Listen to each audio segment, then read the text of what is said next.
2 in the second round of the Smythe Division Final was important. Vancouver wanted to make it 2 in a row on home ice. The LA Kings wanted a split before heading back to the Great Western Forum. This led to a game played with a great deal more intensity. With hits like this from Rob Blake, it was obvious the Kings had upped the level of their play.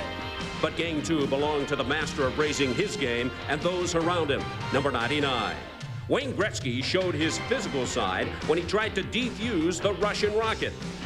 The great one even gave up his stick to Charlie Huddy and tried to block a shot. It was vintage Gretzky on offense with his 99th career playoff goal and 2 assists. Few things managed to get by Gretzky, including the time remaining on the scoreboard clock in Game 2. Along with 15,000 plus fans in the Pacific Coliseum, even the officials knew this was the old 99. Gretzky had done his job and stripped Pat Quinn and the Canucks of home ice advantage. Now the two teams head south for a pair of games at the Great Western Forum in Inglewood, California. America, America, God shed his grace on me.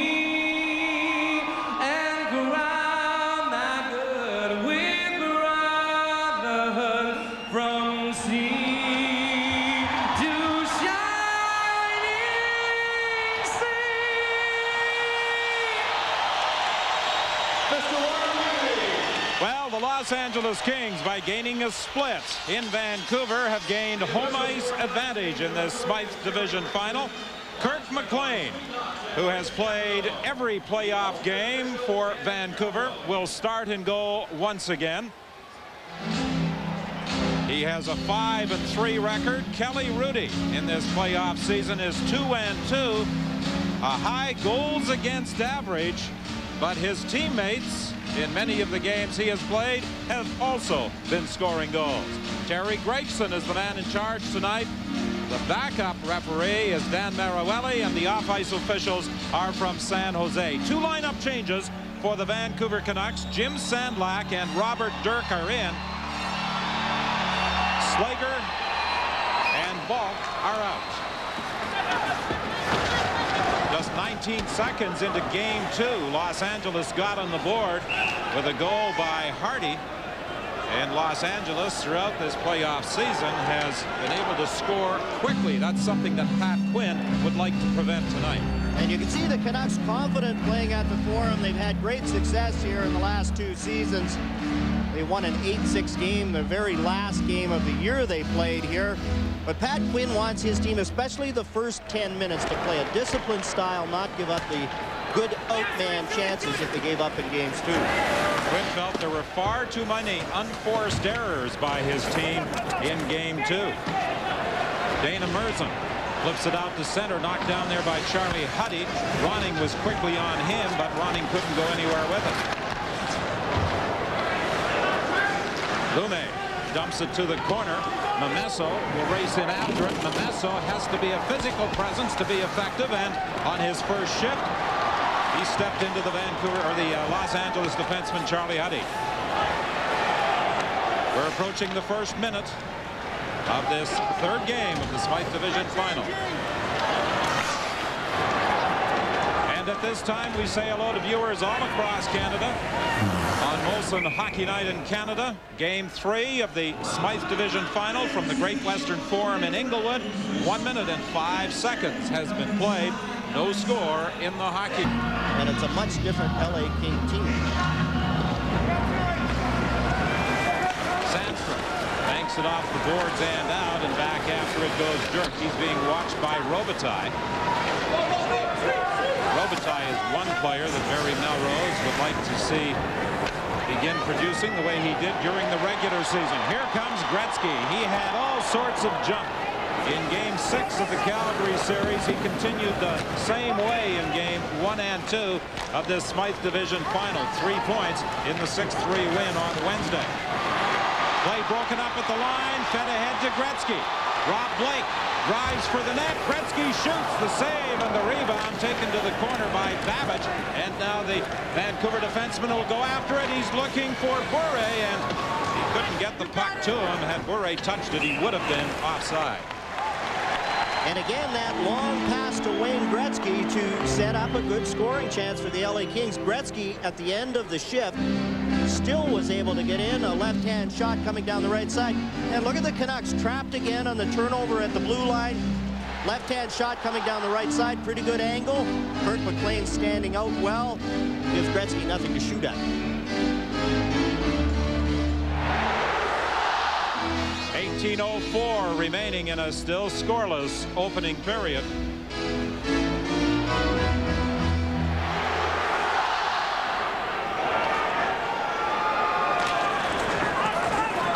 From the face-off, the puck is flipped around the boards, and Jim Sandlak back in uniform for the first time since Game 2 of the Winnipeg series, playing with Murray Craven and Jeff Portnoy. Pat Quinn has done a little line juggling with Sandlak returning to the lineup, and Sandlak on his first shift goes in hard against Marty McSorley, and then McSorley tried to nail him back at the blue line, but Sandlak stepped away from him. We might have a little more emotion in this game with the addition of Jim Sandlak if he plays that way. He's coming back from back spasms. If the first shift is any indication, he is going to be a physical presence. Portnoy is watching McSorley, forcing him to turn in his own zone. Over to Sador, to Jari Kurri. Kurri takes a shot, it's blocked. Jeff Portnoy will knock it out to center, and it's picked up there by Charlie Huddy. Veteran and a rookie paired on the blue line for Los Angeles. Here comes Conacher, who has been something of a scoring surprise in the postseason for Los Angeles, pinned in against the boards by Lume. Conacher and Lume battling again. Conacher staying with it, Lume staying with him. Jimmy Carson comes in, he frees it. Carson tried to feed it to Daryl Sador, who was sneaking in from the point, but it went off a leg and back out into the neutral zone. Then a cross-ice pass, almost picked off by Tim Hunter. Ward drives it in. Nedved picking it up off the boards, and he runs into two Los Angeles players. Out front for Nedved, and his shot deflected by Sador, and it goes over the glass and out of play. 16:15 remaining in a still scoreless opening period. Peter Nedved gets a chance, but look at Daryl Sador. He gets back and has the presence of mind to get as close to Nedved as he can and tips it up and over the glass. Nedved has yet to score in the playoffs after registering 38 regular season goals. As a matter of fact, Nedved, Lume, Lidster, Semenoff, and Hunter played all 8 playoff games, 9 including tonight's contest for the Canucks, and they have yet to score. The puck took a strange bounce off the end boards, and it had to be quickly cleared. Now Ronnie has it. He walks out front. He was checked as he tried to get set for a shot.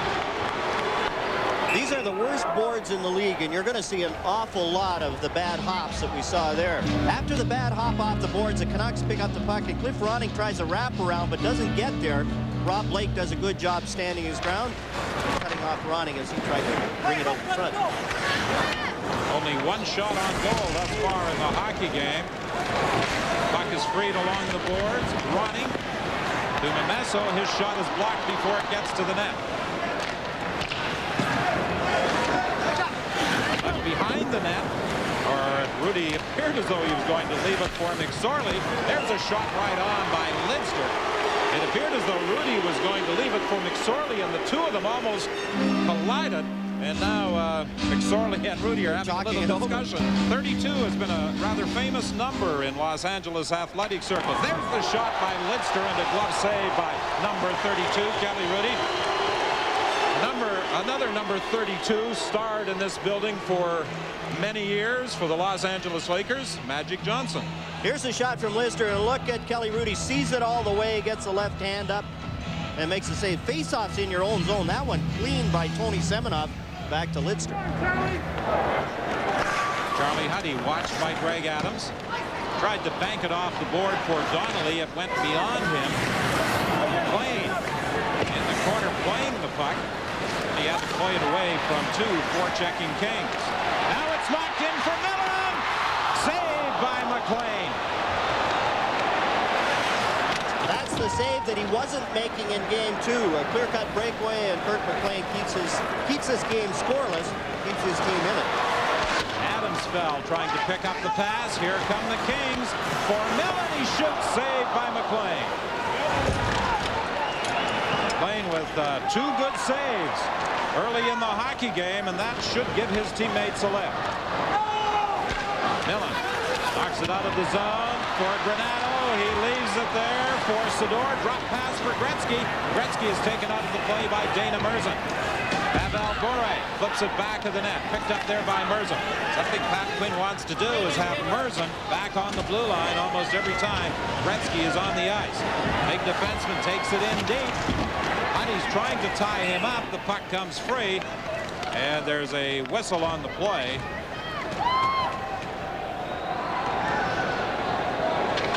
Game 2, Kirk McLean did not play poorly, but he did not make the big save for the Vancouver Canucks. Here already, he's made a couple of good ones. Corey Millen in behind the defense, in close, and McLean waited, very patient, waited for Millen to make the first move, and then another Corey Millen chance, a wrist shot from well out. Cool, calm, controlled the rebound, kicked it to the corner. Kirk McLean. Los Angeles penalty, a 2-minute bench liner for too many players on the ice. The penalty was called by Ray Scapanello, I believe. Too many men on the ice because he skated over to Terry Gregson. And then Gregson went over to the penalty box, and Thomas Sandstrom will serve the penalty. Too many men in the ice charged against Los Angeles. And it looked like they were at the end of a long line change. Corey Millen was on the ice for a long time. He started to come off, and then he saw the puck was going the other way, turned around, and the Kings ended up with too many men on the ice. So Vancouver gets an opportunity to put its power play to work, a power play that produced 2 goals in Game 2 of this series. Babbage for Ronning, back to Babbage, over to the other side. Craven having some problems handling it. It goes in deep for Ronning. Ronning centering it. Puck loose in front, picked up by McSorley. Now Gretzky, as he tried to turn, looking for Charlie Huddy, had it knocked away, and Ronning dodges Gretzky as he comes out to center ice. Ronning will shoot it in, but Charlie Huddy is going to get there first. He can't clear against Babbage. McSorley will try and go out the other way. Kept in by Craven. Back to the net. McSorley gets it again. This time he should be able to clear, and he does knock it out to center ice. Remember, the Kings had a short-handed goal in Game 2, and that time McSorley almost had Wayne Gretzky in behind the defense. Puck in back of the net. McSorley having some problems, tries to play it high off the glass, but put it over the glass instead and out of play with 1:02 remaining in the penalty to Thomas Sampson. And Marty McSorley, at the end of a long shift, he's been out there killing this penalty, wanted to get off, fired it up and over the glass. He thought that puck was out, and there should have been an offside call. That's why he went over to referee Terry Gregson. It's always great when your best players also kill penalties. Watch Jari Kurri. Comes back in deep, stays with his man, and look who's there to intercept that pass. It's Jari Kurri. Always a good defensive player. Face off to the right of Kelly Rudy. Linden steps into the face-off circle against Conacher. They tie each other up, both go down, but Linden manages to get back in his skates, got it to the point. Canucks fortunate to keep it in. It's still in the Los Angeles zone. Blake runs into Craven in the corner and sends him flying. The puck goes loose back of the net. Tim Waters will try and play it around the boards, but it's kept in at the line by Lumi. And then as he attempted to backhand it to the corner, it was knocked out by Taylor. Another solid hit by Rob Blake. Adams couldn't control it as he worked in deep. Blake has dished out a couple of solid body checks while killing this penalty. Back to Bure. His shot is blocked. And it's dumped down the ice by Rob Blake. And another big hit by Rob Blake on Greg Adams. And it's really got the crowd involved here in Los Angeles. He did it in the Calgary series, did it in Game 2 in Vancouver, and has continued here in Game 3. McSorley manages to knock it out as Los Angeles is back at full strength, but it was broken up neatly by Linden. Now it's Bure circling in the corner. He has it taken away from him. Charlie Huddy feeds it ahead to Sandstrom. Jumping up is Donnelly. He takes the pass on the left side. He shoots. Saved. The puck cleared to the corner. Centered and picked off by Lidster. Lidster moves it to the line, but not up. Donnelly has it again, looking for Sandstrom. Sandstrom trying to go around Lidster. He threw it in front, but it was knocked away by McLean. And the puck is dumped over the glass and out of play with 11:23 remaining in a still scoreless opening period. Blake in game 2, physical presence. The Kings only have a few big guys. Rob Blake's one of them, and he's playing up to his size. Both these hits on Murray Craven. Good solid hits, no elbows, no high sticks, just good contact. 6'3", 215 pounds, the native of Simcoe, Ontario, has played a very physical series since rejoining the Los Angeles Kings into game 2 of the series with Calgary. Granato for Curry, his shot blocked by McLean. Niddick is able to chop it out. Jitnik will go back after it. Icing against Vancouver. Now with an update, here's Steve. Don, this is game 3 of the Norris Division final in St. Louis. The Blues are on top 3-2. If they've been guilty of anything in this series, it's wraparounds. Watch Anderson get himself into position. Krushelnyski with the shot right here. Curtis Joseph, who has been the story once again for St. Louis, can't stop Glenn Anderson. He gets a goal to go with an earlier assist. We will be going to this game live in our first period intermission tonight. It is tied at 3. Is it possible that that one is going to go to overtime as well? The first 2 went into double overtime. A record 18 overtime games so far this playoff season. Los Angeles Kings have not been involved in one of them. Neither of the Pittsburgh Penguins. Pass picked up by Reichel. Reichel had difficulty controlling it, and Merzen is able to clear. We're approaching the midpoint of the first period. Game 3 here at the Great Western Forum in Inglewood. Ronning starts away with Courtnall. Ronning tried to get it over to Courtnall, and it went off his skate. Carson is checked as he got to center, but the puck picked up on a quick pass from Sador to Huddy. And then Huddy was turned around, and Merzen gets the puck over to Lume. He can't clear against Conacher. His shot right on. The rebound picked up by Lume, and there's going to be a penalty against Vancouver. And the LA Kings finally get to try their power play. The Vancouver power play had no shots on goal. The Kings did a good job. And Pat Quinn is not too pleased with that call from Terry Gregson. Dana Merzen goes off. Now watch Merzen right here. Gets a cross-checking penalty. He only had one hand on his stick, and I can see why Pat Quinn was shaking his head on that one. Dana Merzen gets a cross-checking penalty and only had one hand on his stick. Barry Melrose, as we look at the power play statistics of the Kings, was saying that no one expects us to win this series, so all the pressure is on the Vancouver Canucks, and I think he has a valid point. And it was the same way against the Calgary Flames.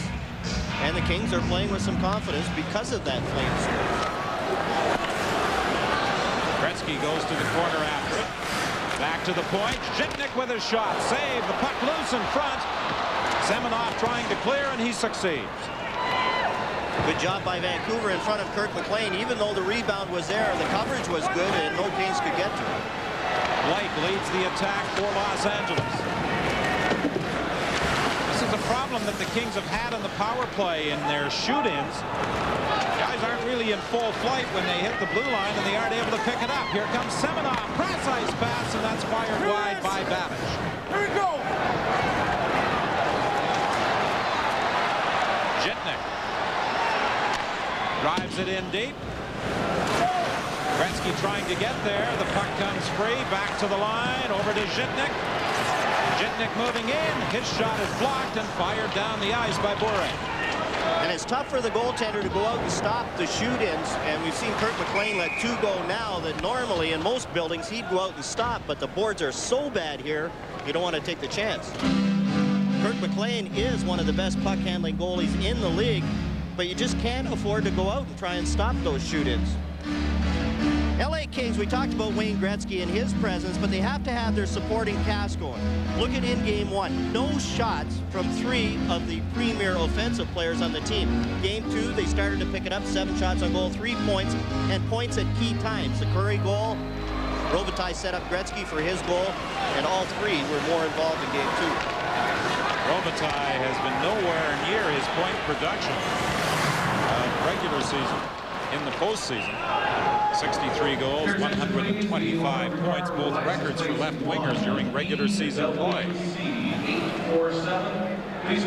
And one of the things the Canucks wanted to do was put some pressure on the younger defense, Daryl Sydor and Alexei Zhitnik, and they haven't been able to do that. And you really have to compliment Daryl Sydor and his poise. First ever Stanley Cup playoff, and he's playing like a veteran. And Barry Melrose, the confidence he has in him, plays him all the time, plays him in key situations. Sydor's first ever Stanley Cup playoffs, and he scored the first goal for Los Angeles just 16 seconds into the opening game against Calgary. Here comes a fellow who can fly, Donnelly, but he decided to drop it off, and it is picked off by the Canucks and fired down the ice with 27 seconds remaining in the penalty to Dana Merzen. Marty McSorley weaves his way to the blue line, is stopped there, and it's dumped down the ice by Doug Lidstrom. Again, the Canucks standing 4 across the blue line and forcing the Kings to go 1-on-4 or shoot it in. Picked up again by the Canucks. Sandlak was trying to hit Adams, but it was a 2-line pass, and Adams and Sydor go to the corner, tangled up and exchanging unpleasantries. 7:58 remaining in the scoreless first period. With another update, here's Steve. And Don, once again we go to the arena in St. Louis, where the Leafs defense collapses on top of Felix Potvin. It allows a 3-on-2. Now watch Garth Butcher, the former Vancouver Canuck, take a perfect pass and put it behind Potvin. Butcher's first of the playoffs. 9:24 to go in the third period in St. Louis, and the Blues are on top by 1. Fourth man in the rush, Garth Butcher creating that chance, and Jeff Brown did the same thing on the St. Louis overtime goal in Game 2. It's still scoreless here at the Great Western Forum. 7:58 remaining in the opening period. Los Angeles managed just 1 shot during the power play.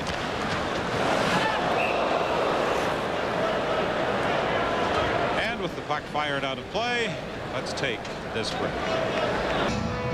The gentleman wearing the baseball cap and sitting with Kings owner Bruce McNall is Michael Eisner, the chairman of the Disney Corporation. And the Mighty Ducks, of course, will begin play out of Anaheim next season in the National Hockey League. Think you'll get to watch a playoff game in Anaheim next season? I wouldn't bet on it. Ronning back of the net, a wrap around the tip. The puck comes loose. Adams takes a shot. Ronning has it. Ronning trying to jam it in. And is it in? Terry Gregson is there. The red light has not come on. Ronning was pointing. He raised his stick. He thought it was in. Kelly Rudy got his pad over there. Terry Gregson was there. There was no call. The red light did not come on. The off-ice officials are from San Jose, and I think this one might be reviewed. Terry Gregson was in perfect position on this one. And look at Ronning, the wraparound try. Greg Adams is all tied up. A penalty coming to the Kings on that play. And watch Ronning. Pulls it by Rudy, slides it, but does he get it across the line? It has to be all the way across, and you can see Kelly Rudy is pulling it out as quickly as he can. Now maybe from this angle, now you see there's Ronning. He doesn't get it underneath the pad, but is that across the line? Ronning certainly thinks it is. He has raised his arms and his stick to celebrate, but there was no signal from Terry Gregson. And you can see how the goal judge wouldn't be able to see that with Kelly Rudy's leg down. And Wally Harris is upstairs. And up high here at the LA Forum, can't see Wally. There's Wally's arm. He's on the phone.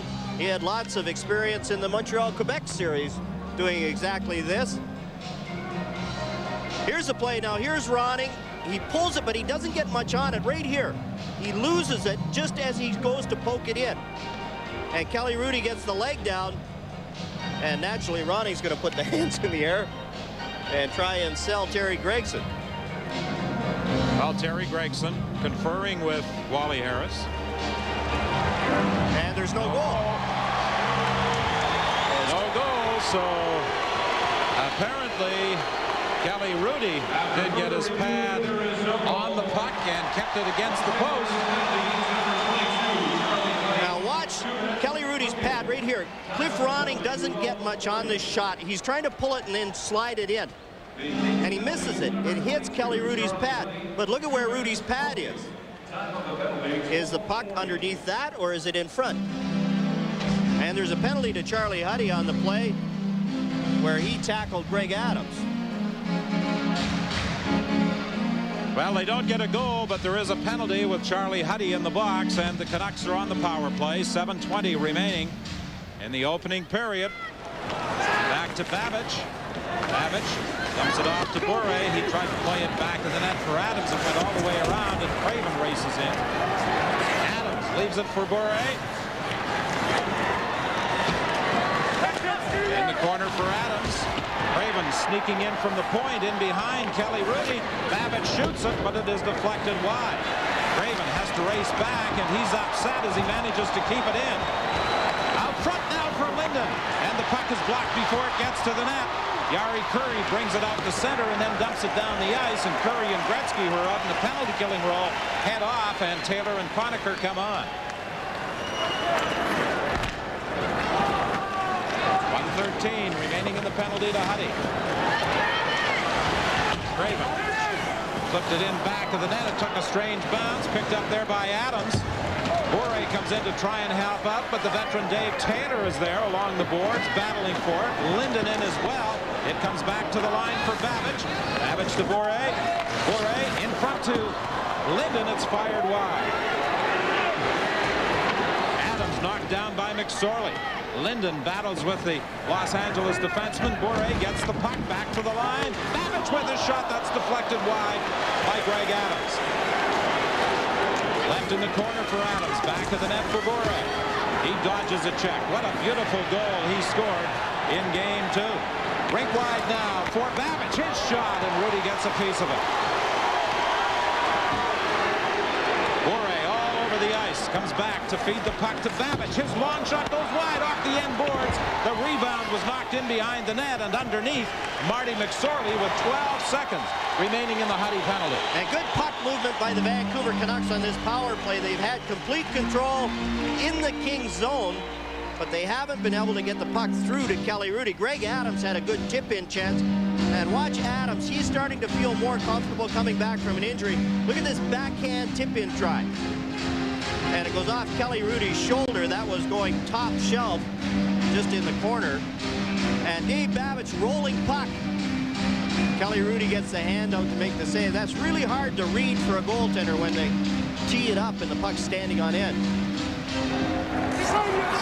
Vancouver with an 8-7 edge in shots on goal. Ronning works his way in front. A backhand shot. Hrudey makes the save. And Kurri goes to the boards. Trying to free it, he does. As Huddy comes out of the penalty box. Gretzky and Huddy cross. Gretzky tries to dump it in for Huddy, but it was picked off by Lume. Fed ahead to Sandlak with Portnoy. Drop for Ronning. Ronning puts on the brakes, cuts in front. Takes a shot that slides off Blake and goes to the corner.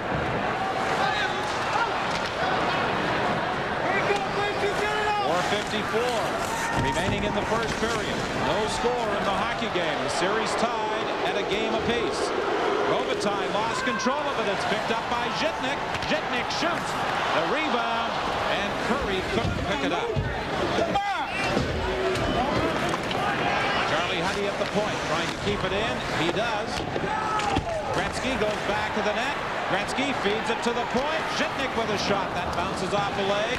Huddy pinches in. Robitaille back of the net. Robitaille to the line. Zhitnik with a shot. The rebound. Gretzky took a swipe at it. Robitaille bangs away. Gretzky back of the net trying to center it. Robitaille goes after it to the point. Huddy with a long shot. That's deflected wide. Furious action around the Vancouver goal, and a couple of big saves by McLean. Now the puck is fed to Zhitnik. A penalty coming up. Saved by McLean, and he pounces on the loose puck. 3:58 remaining, and the Kings will have a power play. Cliff Ronning gets a high sticking penalty at 16:02. As you said, Doug, furious action. Watch Kirk McLean. One save, second save off the inside of his leg on the Gretzky shot, and then Luc Robitaille can't get it up and over the fallen goaltender. And that's the way it's been going for Robitaille, but many people felt that Kirk McLean would have to win one game in here by himself. Well, so far he's kept his team in it. He did that in the Winnipeg series in Game 4. Gretzky has it along the boards. Granato's in front of the net. Robitaille goes back to the net for Granato to Gretzky. Gretzky couldn't shoot as McLean came over to cover the post. Blake with a shot. That's steered to the corner. Robitaille was knocked down, and the fans react thinking there should have been a penalty call. Jitnik, being pressured by Craven, moves it ahead to Granato. Craven's after him. Manages to tie him up. Robitaille picks up the loose puck. To Gretzky. Gretzky shoot in. Picked up along the boards and dumped down the ice by Linden. And Robitaille's down again looking for a penalty. Throws Doug Lidster's stick away. Gets up and just barely gets outside. Jitnik drops it back for Curry. Curry dumps it in to the corner to Jitnik. Robitaille tried to get it to Gretzky, partially deflected by Babbage. Back to the line to McSorley, to Gretzky. Gretzky to McSorley, his shot. McLean got a piece of it. Gretzky again getting set. McSorley with a shot that deflects, comes out in front. Semenov trying to clear. Gretzky centering it. Picked up by Semenov. Can he get it past McSorley? No, it's kept in.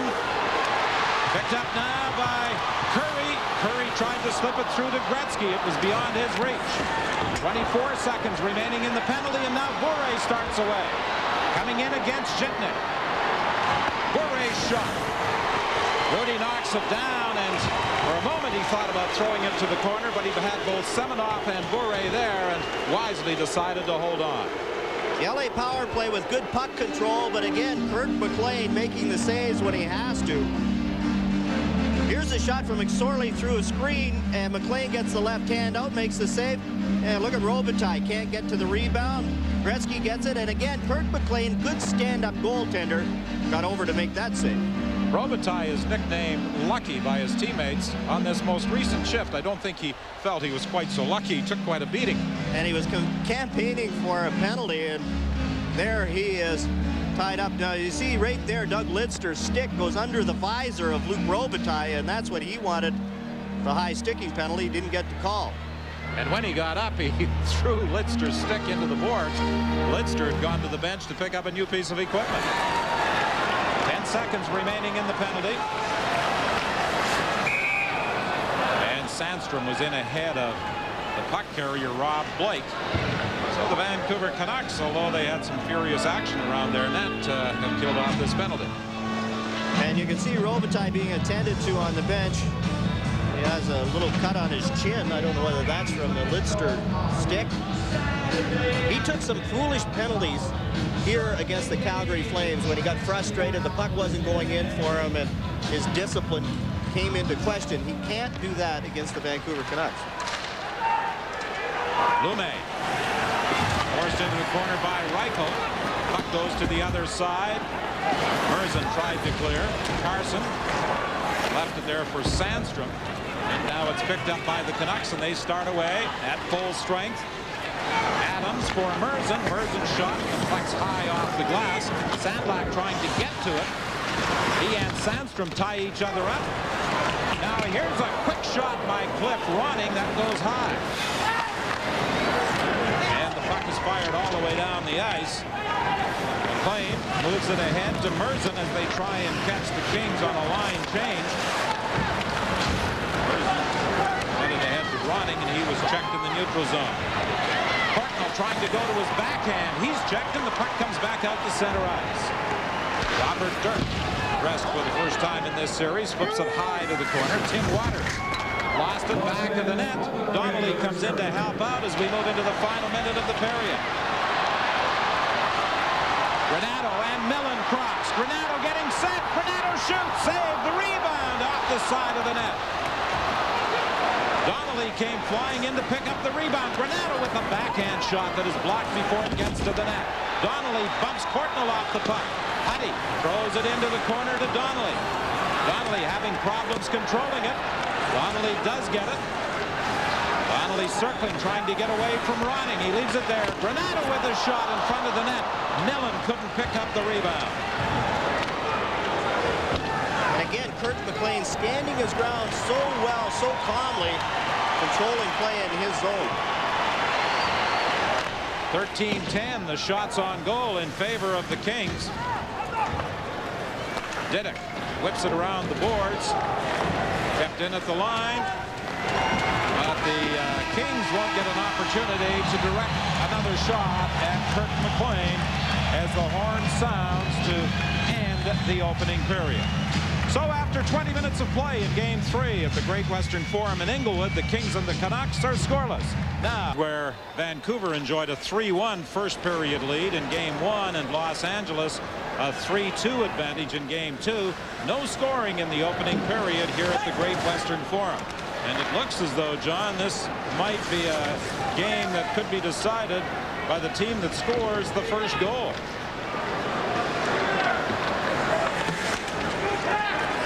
And at this time, we say hello to viewers all across the CBC television network. Those who are watching St. Louis and Toronto joining us at the Great Western Forum in Inglewood for Game 3 of the Smythe Division Final. The Kings and the Canucks deadlocked at a game apiece. I'm Don Whitman along with John Garrett and Steve Armitage. No scoring in the opening period. A definite contrast to what we saw in the first two games at the Pacific Coliseum in Vancouver. And yet there was lots of chances. We look at ice time. Wayne Gretzky, 8 minutes and 10 seconds, and he really played well in the first period. Had a couple of chances, 2 shots on net, and set up numerous chances. 16 shots on Kirk McLean. By far the busier of the 2 goaltenders, and the quality of chances. The LA Kings had at least 8 good scoring chances in the first period. Cliff Ronning thought he had scored a goal. He jammed the puck at the side of the net. Kelly Hrudey got a pad on it, and they went to the video replay, and it was determined that the puck had not crossed the line, so it, as a result, remains scoreless. 31 seconds have been played in the second. Long shot by Diduck, and that is gloved and held by Kelly Hrudey. Hrudey did not play the first game of the series, but he was inserted in game. Led the Canucks with shots on goal in the opening period, 4 of them in total. Gretzky, who had 2 shots in the first period, dumps it in, is taken in against the boards by Adams as Babbage goes back after it. He leaves it there for Diduck. Defensemen jumping up into the play were one of the reasons for the success of the Canucks in Game 1. They weren't nearly as effective in that regard in Game 2. Semenoff ahead for Adams. Penalty coming up as Bure was spun around. Adams moving in. And Kelly Hrudey went down and made the save. And even though he's lost his stick, Kelly Hrudey dives on the loose puck back of the net. Greg Adams, who has an 8-game point-scoring streak going, deprived of putting the Canucks in front on a fine move by Kelly Hrudey, but a penalty against Daryl Sador behind the play as he upset Pavel Bure. He ended up holding Bure's stick, and Bure couldn't pull away to jump up into the play. But what a move by Adams to get in, and then Kelly Hrudey waited, made Adams make the first move. Nice pass right there by Anatoly Semenov. There's the penalty, and look at Adams. Fakes the shot, goes right in, and Kelly Hrudey stayed right with him, got the stick out, and then was able to cover up the puck before Adams could wrap it around. Greg Adams has scored 4 power play goals for Vancouver. He is out there now with Daryl Sador in the penalty box. 18:48 remaining in the second period. Linden in the face-off circle against Curry. Curry managed to get the draw back to McSorley, and he clears. And again, the importance of face-offs in your own zone, especially when you're killing penalties. Curry winning the draw, and the easy out for Marty McSorley. Gretzky and Curry are out there in a penalty-killing role. This combination produced a short-handed goal in Game 2. Adams drops it off for Bure. Bure in front looking for Craven. It was broken up, and away comes Curry. Curry gives Gives it to Gretzky. Gretzky shoots. He fires it wide. From the other point, Marty McSorley drives it back to the net. McLean leaves it there for Craven. Gretzky now comes off. He's replaced by Donnelly. Linden gets to the line. He was spun around by Granato. McSorley trying to clear.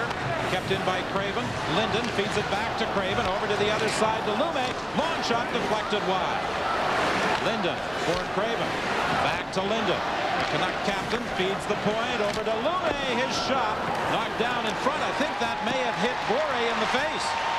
And Bure goes to the box, and you can see he's in pain.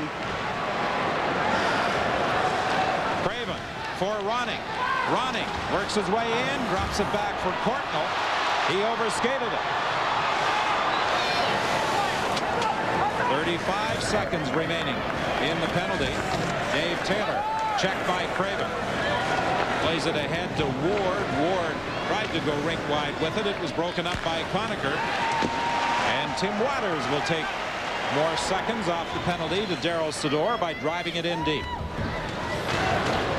Dangerous pass directly in front of his own net by Lume. Gretzky watching Lume. He moves it ahead to Ward, to Ronning. Ronning gets to the line. Conacher moves it ahead to Gretzky as Sydor comes out of the penalty box. Didick stepped into Gretzky and sent him flying, and penalty calls have been made. I think there are going to be 2 of them by Terry Gregson. We'll be right back after this message. Look at Pavel Bure sitting on the bench. He's cut just underneath the chin. Now watch, he gets hit with the shot right here. It's a high shot coming through. Tip in is one thing, but you don't want to tip it off your chin. And you can see Bure double over. And here's the penalty. Watch Gerald Didick. Gretzky sees him coming, and Didick gets the left leg out and gets the tripping penalty. Didick put a pretty solid hit on Gretzky in game 1 of this series, and if there were any concerns about the health of Wayne Gretzky, I think it was answered when he bounced back from that hit. And got right back and involved in the play. And Gretzky, you saw that hit by Didick. It's the old Wayne Gretzky, that kind of jump where he seems to have eyes in the back of his head. He saw the hit coming, spun around, got out of the way, and drew the penalty. He glances up at the clock. 1 second had ticked off the penalty to Didick. They redrop the puck, and it's dumped in. Robitaille plays it back to the point to Gretzky. He goes cross ice. It was broken up. And here's an opportunity for Linden with Craven going for the net, and he can't get to it. Craven flips it back to Dirk. His shoot in was blocked, and Dirk knocks down Curry. Jitnik picks up the puck. He feeds Curry. Linden forces him to circle back. Kings are having problems getting organized with this man advantage. Now Curry decides to drive it in, but McLean will stop it back at the net for Craven. Craven's been busy in this second period on the power play and in killing off this penalty. And again, the Canucks use that strategy, stand 4 guys up at the blue line and force the Kings just to shoot it in. During a 4-minute penalty to Sergio Momesso in game 2, that strategy was very effective, as the Kings couldn't shoot it in and gain control. Back to the line. And back into Gretzky. Granato goes to the front of the net. Gretzky to the point. Blake with a shot. Knocked down in front by Murzin, and he clears. Blake didn't get much on that shot. Rolling puck. And Murzin handled it easily. 38 seconds remaining in the penalty to Didick. Here comes Granato. And Corey Millen was trying desperately to keep a foot onside, but it just snuck in over the blue line. Corey Millen looked at Ray Scapinello, didn't argue very much. As we look at Barry Melrose, and even after game 1, he said that Pat Quinn and the Canucks should be worried because his team had some chances. I brought that point up with him this morning. Other media people were there, and he said, I asked if he was being honest at the time, and he said, I'm always honest with the media, unless, of course, I'm lying about injuries. So far on this Los Angeles power play, no shots on Kirk McLean, and just 22 seconds remain in the sentence to Didick. Here comes Millen. Millen puts on the brakes, tried to set up Granato. It was blocked. And Lume will get it out. Lume circles in the neutral zone, dumps it into the corner. Sador pressured by Adams. The puck comes free as Didick steps out of the penalty box. Rink wide pass for Sandstrom. He's spun around. Didick trying to stay with him, and he succeeds. Adams starts away with Semenov. Semenov tried to slip it through to Merzin. It was behind him. 14:27 remaining in the period. Still no score in the hockey game. Marty McSorley throws it rink wide to Millen. He had a great scoring chance in the opening period, but was stopped on an excellent save by McLean. Babbage takes McSorley in against the board. Ward bumps with Sandstrom. Reichel is knocked down by Didick. Comes free to Nedved. He throws it across ice to Babbage, who skates it out of the zone. Dixon Ward jumps up into the play, takes the drop pass. Ward getting set, had problems controlling it. Now Nedved looks out front, back to the point. Lidster's weak shot knocked down by Taylor. Taylor slips it over to Reichel. Reichel's shot blocked by Lidster. It goes wide. Reichel after it, tried to center it. He was checked by Lidster. Carson couldn't center it. Taylor tried to feed it back to Reichel, and it was deflected down the ice.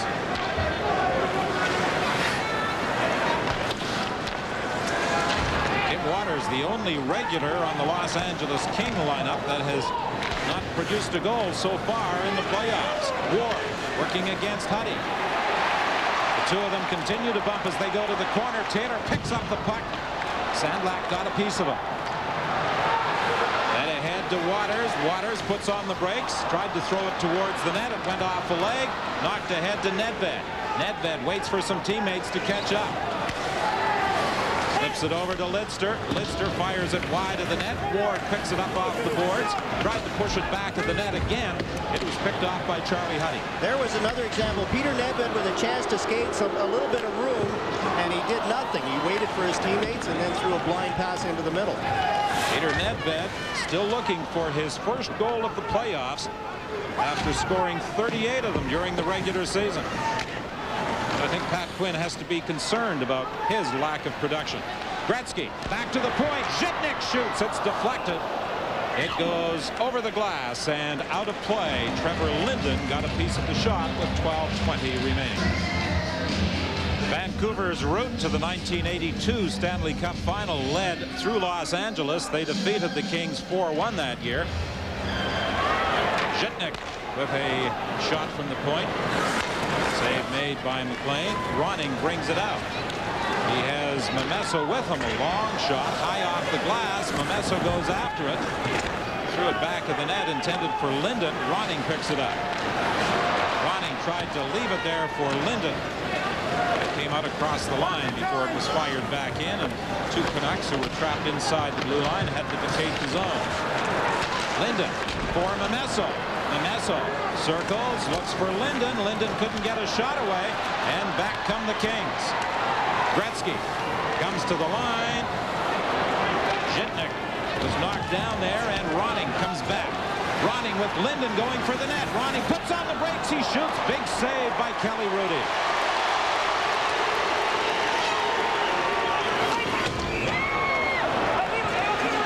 Merzin charging in, trying to take off the icing bump there with Hardy. Hardy and Merzin did a bit of pushing and shoving, but nothing serious developed. Back in 1982, when the Islanders won the Stanley Cup, their path led through Quebec. That's right. Do you remember that series, John? That's right. They beat us 4 games straight, too, before they beat the Canucks. Here's a chance. Good shot and good save by Kelly Rudy. And watch Wayne Gretzky back deep defensively in his own zone and clearing it up and out. The weather is nice here in LA. You don't have to wear a shirt. That is LA Kings, and there's some Canuck fans here too. Enjoying the weather. It's raining in Vancouver. Enjoying the sunshine in Southern California. Well, a group of about 50 Vancouver fans traveled to Los Angeles for the 2 games that will take place in this Smythe Final tonight, of course, and Sunday. That game begins at 5 Pacific time. start in the East.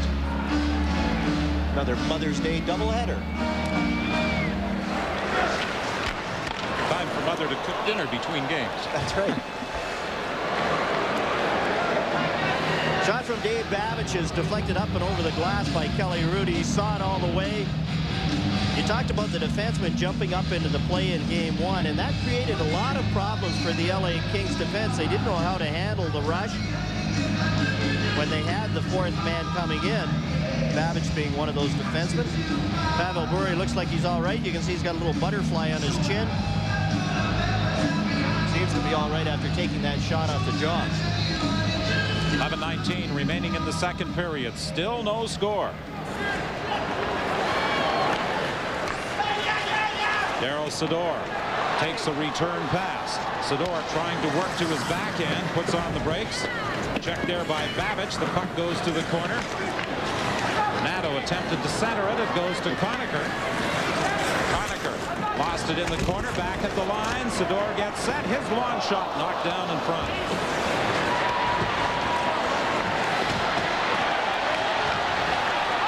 Conacher battling in the corner. Back to the line for Huddy. Conacher takes another hit. Babich trying to tie him up. Reichel is bumped by Tim Hunter. And they finally succeed in holding the puck against the boards. And now Reichel and Hunter started to push and shove, but very quickly they separate. Reichel this year had 30 major penalties. But in the playoffs, everyone in Los Angeles is talking about his scoring ability. The Hockey Night in Canada twin bill. Don? Ledster racing after the puck, stolen away by Sandstrom for Millen. Millen is knocked down by Dirk. Sandstrom along the boards trying to keep it in. It's poked away from him. Sandstrom managed to get it back as Dirk goes after it in his own zone. Nearing the midpoint of the second period, Murray Craven comes in with Courtnall. He drops it off for Courtnall. Rink wide pass. Sandlak drove for the net, and Sandlak thinks it's in, but the puck appears to be under Kelly Hrudey, and the net has come off its moorings, and Hrudey appears to be hurt on the play. Terry Gregson waved it off immediately. Out comes Pete Demers. The light never did come on. And you can see Demers is talking it over. I think Jim Sandlak's legs hit Kelly Hrudey as we look at Rob Stauber. Nice play here, three-way passing. Courtnall, Craven to Sandlak, and you can see Sandlak is being hooked. Down he goes. Kelly Hrudey's got the puck, and you can see Sandlak, the net's off before the puck goes in. And Sandlak runs right over Kelly Hrudey. Now watch, it's Mike Donnelly coming back on Sandlak. There's the stop by Hrudey. Sandlak comes in, net's off, and puck goes in the net. Kelly Hrudey now is up.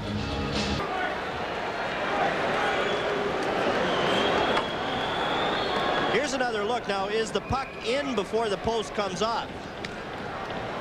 There it is. It's in as Mike Donnelly carried it in. But it was Jim Sandlak in the crease anyway, and Terry Gregson waved it off immediately. In the corner, Craven being watched by Conacher, leaves it for Courtnall. His shot goes wide. Berzin from the point keeps it in. Craven for Courtnall. Courtnall tried to center it. It's deflected to the other side. Picked up by Sandlak. He shoots and fires it wide. Berzin pinching in from the point. Dumps it to the corner. McSorley trying to get it out. Looking for Curry. It's blocked by Craven. Craven will fire it back of the net. Sandlak is spun around. Craven pokes it in front. Can't get it as he goes after it. Berzin again from the point. Good pressure here by the Canucks. Loose in the corner. Courtnall racing after it. Courtnall takes a hit from McSorley. And finally, Conacher, in attempting to clear, puts it over the glass and out of play. Yari Curry and Jim Sandlak also had an exchange as the players were heading to their respective benches. Here's what starts it all. Look at McSorley. Comes from the center of the ice and catches Courtnall, as Courtnall tried to jump by him. No penalty call on that play by Terry Gregson. And then Courtnall had words with Mark Hardy, Curry and Sandlak, and Dana Merzen got involved. Now, when this playoff series got underway, John, everyone talked about the offensive power of the Los Angeles Kings, the fact they had scored 338 goals. The Vancouver Canucks scored 346, and there were only 3 teams that scored more goals this year than Vancouver, and that was Detroit, Pittsburgh, and Quebec. The Vancouver Canucks can be very explosive offensively. But they're a very good defensive team, so they don't want to get involved because the area that the teams are the closest is in goal scoring. Babbage has his shot blocked by Taylor. Diduck races back after it, being watched by Robitaille. He banks it off the boards. Zhitnik is going back after it as Blake tied up Momesso, who was trying to get there. Zhitnik is forced to circle in his own zone. The Canucks with some aggressive forechecking in this second period. It comes free to Momesso to Ronning. Ronning is checked by Zhitnik. The puck back at the line, kept in by the Canucks. Kings having difficulty getting out of their zone. Penalty coming up. And it's to Cliff Ronning for tripping Kelly Rudy. He's going to get an interference penalty. And Ronning doesn't like the call. He didn't see Terry Gregson. Gregson was in the corner right behind him and made the call. 8:31 is the time remaining in the period with the penalty call against Ronning. Play just underway. The Los Angeles Kings on the power play. So far, they have had real problems in trying to organize much of an attack when they've held the man advantage. Granato goes in deep. He cuts out front. He shoots. Saved by McLean, and Donnelly couldn't get a stick on the loose puck. And McLean was in good position, even though the rebound was there. Donnelly had a whack at it, and McLean was in front of him, giving Donnelly nothing to shoot at. Zador drives it in. Donnelly trying to pick it up. He gets it to Granato. Granato looking for someone to pass to. Donnelly goes to the front of the net. McSorley lets the shot go, and it deflects off the stick wide. Zador back of the net for Donnelly. Donnelly is bumped, and there's going to be a penalty against Dave Babbage. Backhand shot, the rebound, they score! Zador!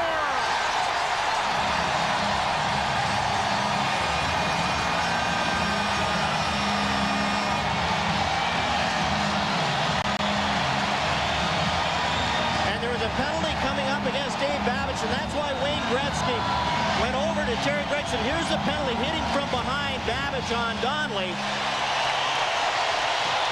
And watch this play, comes out off Kirk McLean right to Daryl Zador. And what a shot by the young defenseman. Up and over the shoulder of Kirk McLean. Daryl Zador had an assist in each of the first 2 games, and he pounces on that rebound. His second goal of the playoffs, and it's 1-0 Los Angeles.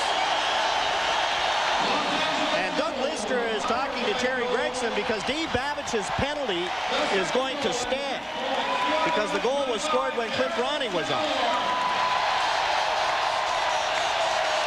So Ronning comes back on, and Dave Babbage goes in the penalty bucket. Here's another angle, and watch the rebound. Look at McLean. He's in pretty good position, but Zador just sneaks it by him. Granato and Donnelly draw the assists on Daryl Zador's second goal of the playoffs at 12:24. A power play goal for the Kings. And now you see Race Campanello is explaining things to Jyrki Lumme. McLean touched that puck, and I'm sure that's why the Canucks are saying, okay, why didn't you blow the whistle? But obviously McLean didn't have control. Here's the boarding call. That's hitting from behind by Dave Babbage, and the Canucks are shorthanded again.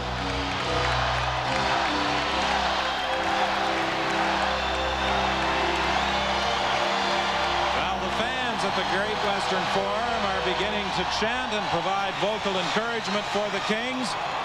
Their second consecutive power play. Blake drives it in. Gretzky frees it for Reichel. Gretzky picks it up. Saved by McLean as Gretzky was trying to pick the far corner.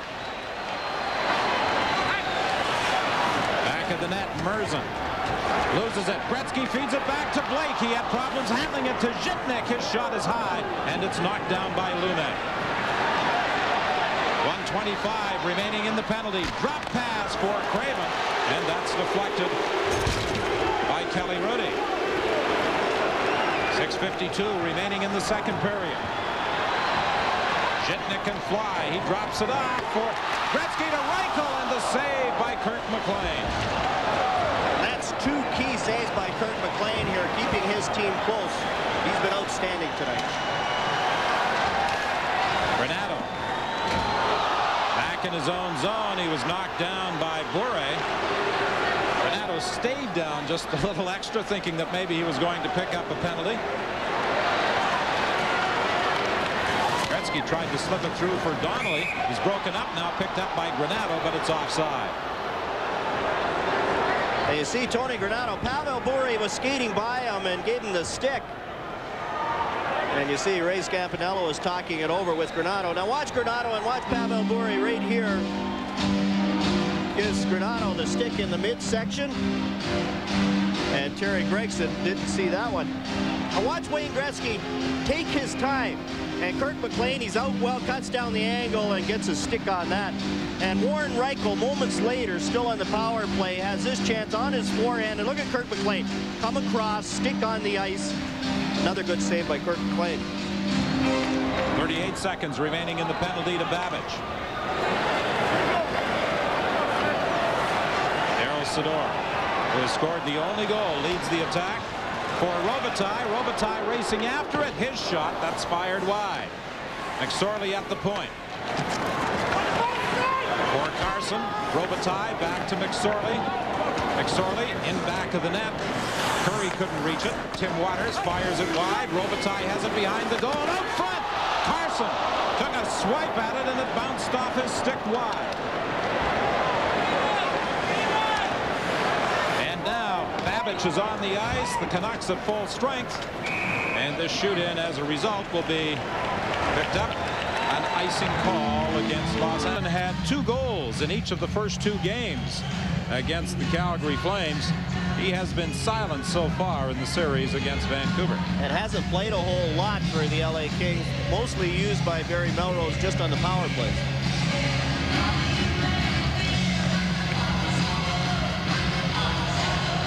Charlie Huddy picks up the puck from the face-off. Babbage pinching in against Taylor. Puck still in the Los Angeles zone.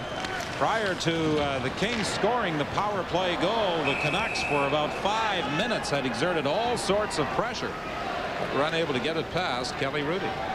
And that penalty really did swing the tide. It gave the Kings a chance to regroup and took the wind out of the Canucks' sails.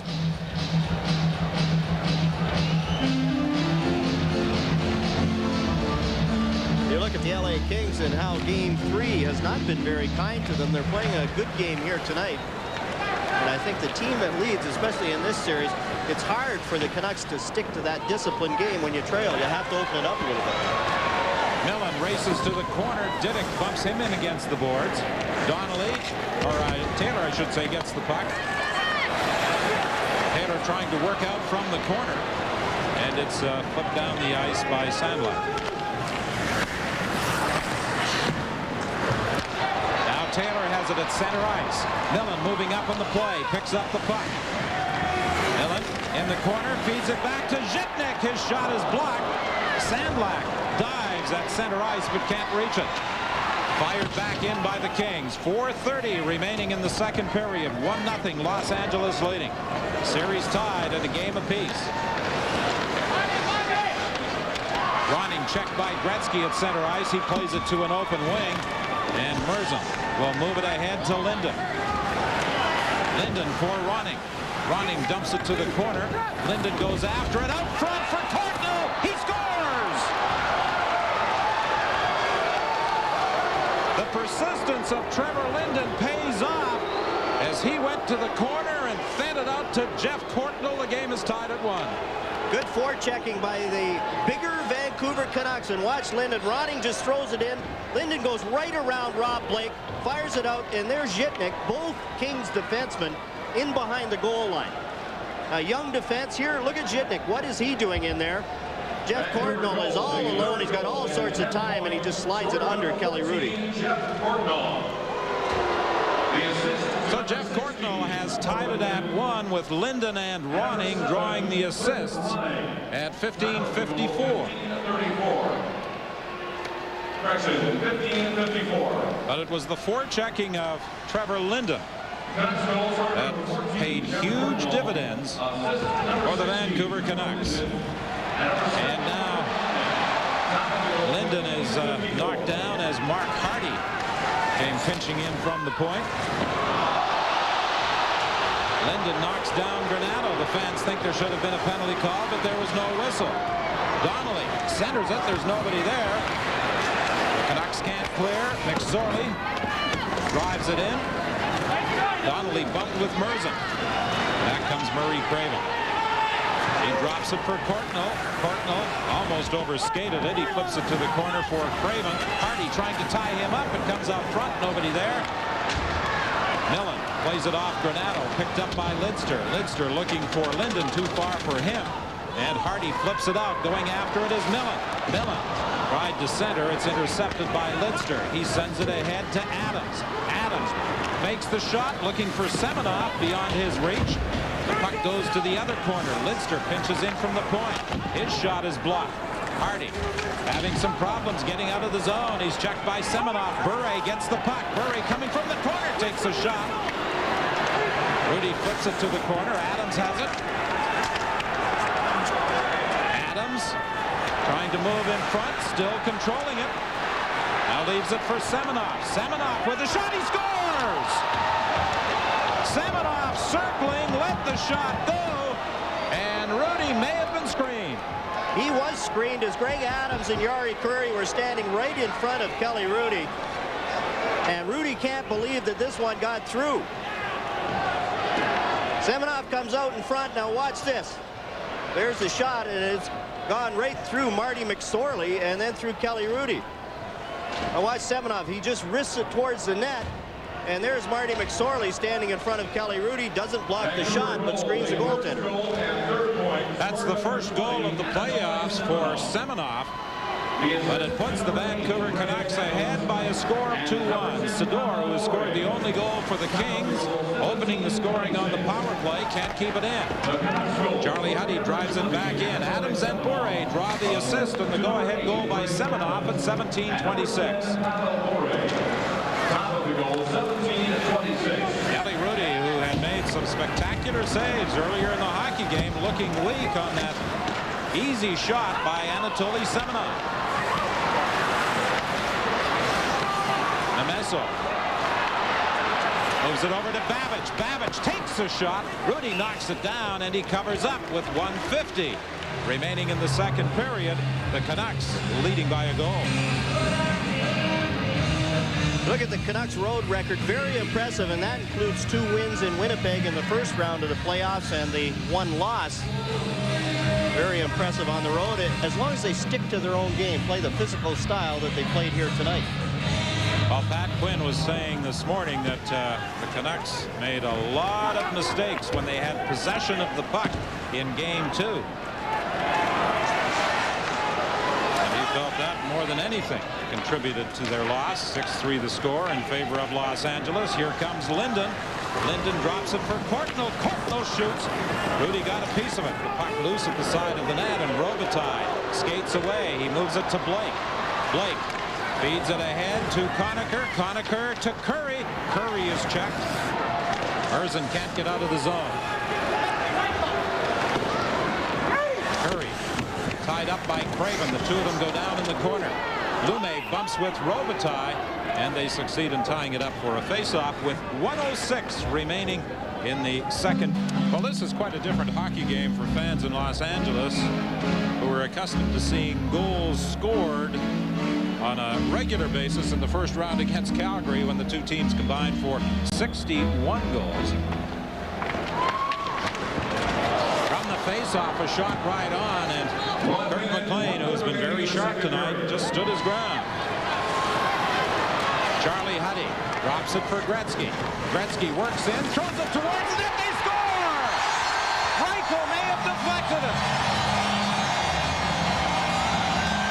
talked about the discipline of Warren Reichel going to the net. He's hit by Anatoly Semenov after the puck went in.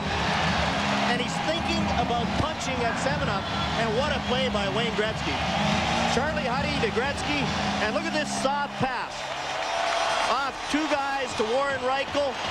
And it goes off Reichel or Semenov. And watch this. Right there, Reichel was going to punch at Semenov and held back at the last minute. Now watch Semenov. He has to go with Reichel, and it goes off his leg and by Kirk McLean. Well, they have given the goal to Warren Reichel. And for Warren Reichel, that will be his 5th goal of the playoffs, with Sandstrom and Gretzky drawing the assists at 19:09. When you're a big goal scorer like Warren Reichel, they give you those guys. Well, Semenov appeared to have Reichel tied up at the side of the net. Gretzky threw the puck towards the net, and it bounced off a couple of people and in. Gretzky centers it. Reichel was tied up, and that's one thing Reichel has done well since playing with Gretzky. He drives hard to the net every time Gretzky has the puck. And he talks about that. He says, Gretzky is such a great passer. I know if I go to the net, chances are I'll get the puck.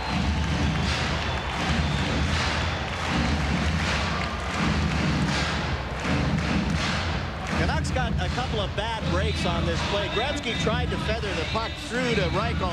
And watch how many bounces. Here's one. Here's two. And the third bounce goes off Semenov and in. Reichel's in the area, and he gets credit. Some of his teammates this morning were kidding Reichel. They were calling him Mario, as in Mario Lemieux. When you've got that touch around the net like Warren Reichel. Marty McSorley is saying it's really great to have Mario and Wayne on the same team.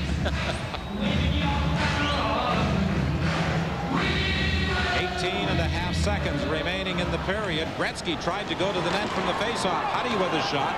It goes wide. Curry chips it in along the boards. Gretzky bats it to the corner. Did it. Back after it. It was scoreless after one period. Rudy had a little trouble with the long shot, and it's deadlocked after two. The Vancouver Canucks dominated that second period. Kirk McLean made some good saves when he had to, but until they took those penalties, the Vancouver Canucks were using their size and playing their game. If they continue, they'll force the Kings into mistakes like they made on the Courtnall goal. So with 20 minutes remaining in Game 3 here at the Great Western Forum in Inglewood, California, the Vancouver Canucks and the Los Angeles Kings are tied at 2. Harris, the supervisor, made the call, and Terry Gregson was right in perfect position. He didn't see it in. No scoring in the first period as the Kings outshot the Canucks 16-10. Sador on the power play, his second at 12:24 from Granato and Donnelly, but then Courtnall with his third at 15:54 with some good forechecking by Linden. Semenov put the Canucks ahead before Reichel with his fifth tied it at 19:09.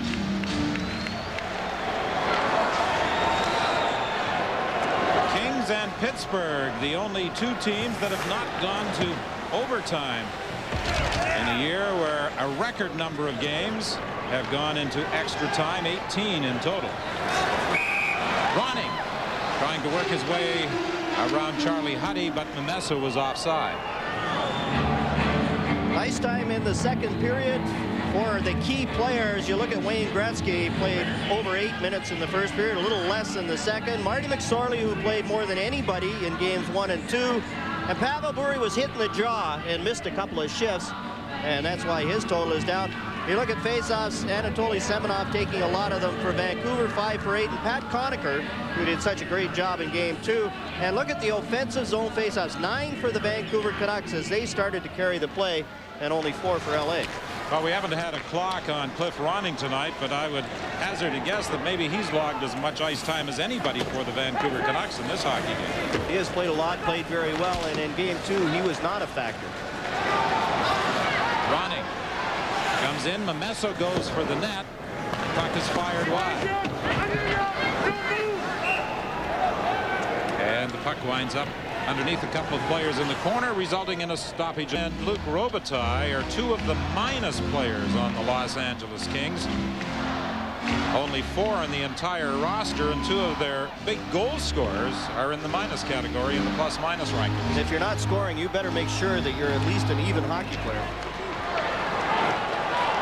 Rob Blake looks for Sandstrom, throws it to the corner. Sandstrom goes after it, but Diduck ties him up. Bure almost lost it in front of the net for Conacher. Now it's picked up by Diduck.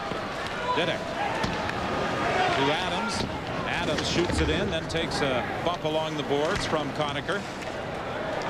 Diduck has to go back to the neutral zone to pick it up. Over to Babbage. Babbage deflects it in off Semenov. Zhitnik is back after it, being watched by Bure. He throws it up the middle for Conacher. Conacher, a weak shot towards the net that McLean leaves for Babbage. Babbage to Bure. Bure tries to go right wide with it, looking for Adams. It's broken up by McSorley. Robert Dirk back in the lineup after missing the first 2 games of the series. Tried to get it out. He couldn't. Robitaille with a shot, goes off a skate to the corner. Adams can't get it out. Carson leaves it for Robitaille. Robitaille back to Carson. His shot is blocked. It comes to the line. McSorley tried to throw it to the net. It was blocked and picked up by Bure. Bure and Semenov worked their way in, but McSorley stopped Bure. Now Carson with a shot fired wide. Murzin picks up the puck off the end boards. He'll drive it into the corner. It was centered, but there was nobody there. Allen overskated it. Back into his own zone goes Sador. He's being watched by Linden. Sador dodges a check, throws it up into the center ice area, but that's a 2-line pass as Sador fed it ahead to Granato. One of 2 Canuck players who played junior hockey in Medicine Hat still has family back in Medicine Hat, and like Linden, spent some time in the Alberta city during the summer months. Sador gets away from Courtnall. Up on the right side for Granato to Millen. His long shot gloved by McLean. Donnelly was skating back of the net looking for a loose puck, but McLean made sure he didn't get it. McLean with his 9th consecutive playoff start. It's interesting, during the regular season he only had 4 consecutive starts, but during the playoffs Pat Quinn is obviously going to go with his #1 man. I think Pat felt that he overplayed McLean last year, and the way Kay Whitmore filled in as a backup this year, there was no reason not to rest McLean and get him ready for the playoffs. Back in that 1991 playoff season, Cliff Ronning certainly became a fan favorite in Vancouver. He had 6 postseason goals in the series against the Los Angeles Kings after being acquired on the 5th of March in the trade from St. Louis.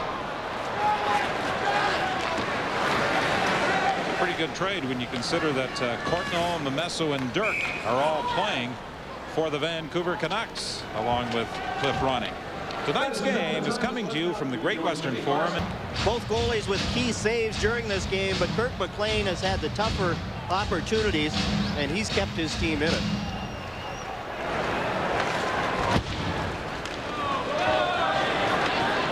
Rob Blake back after it, and this is icing against the Vancouver Canucks.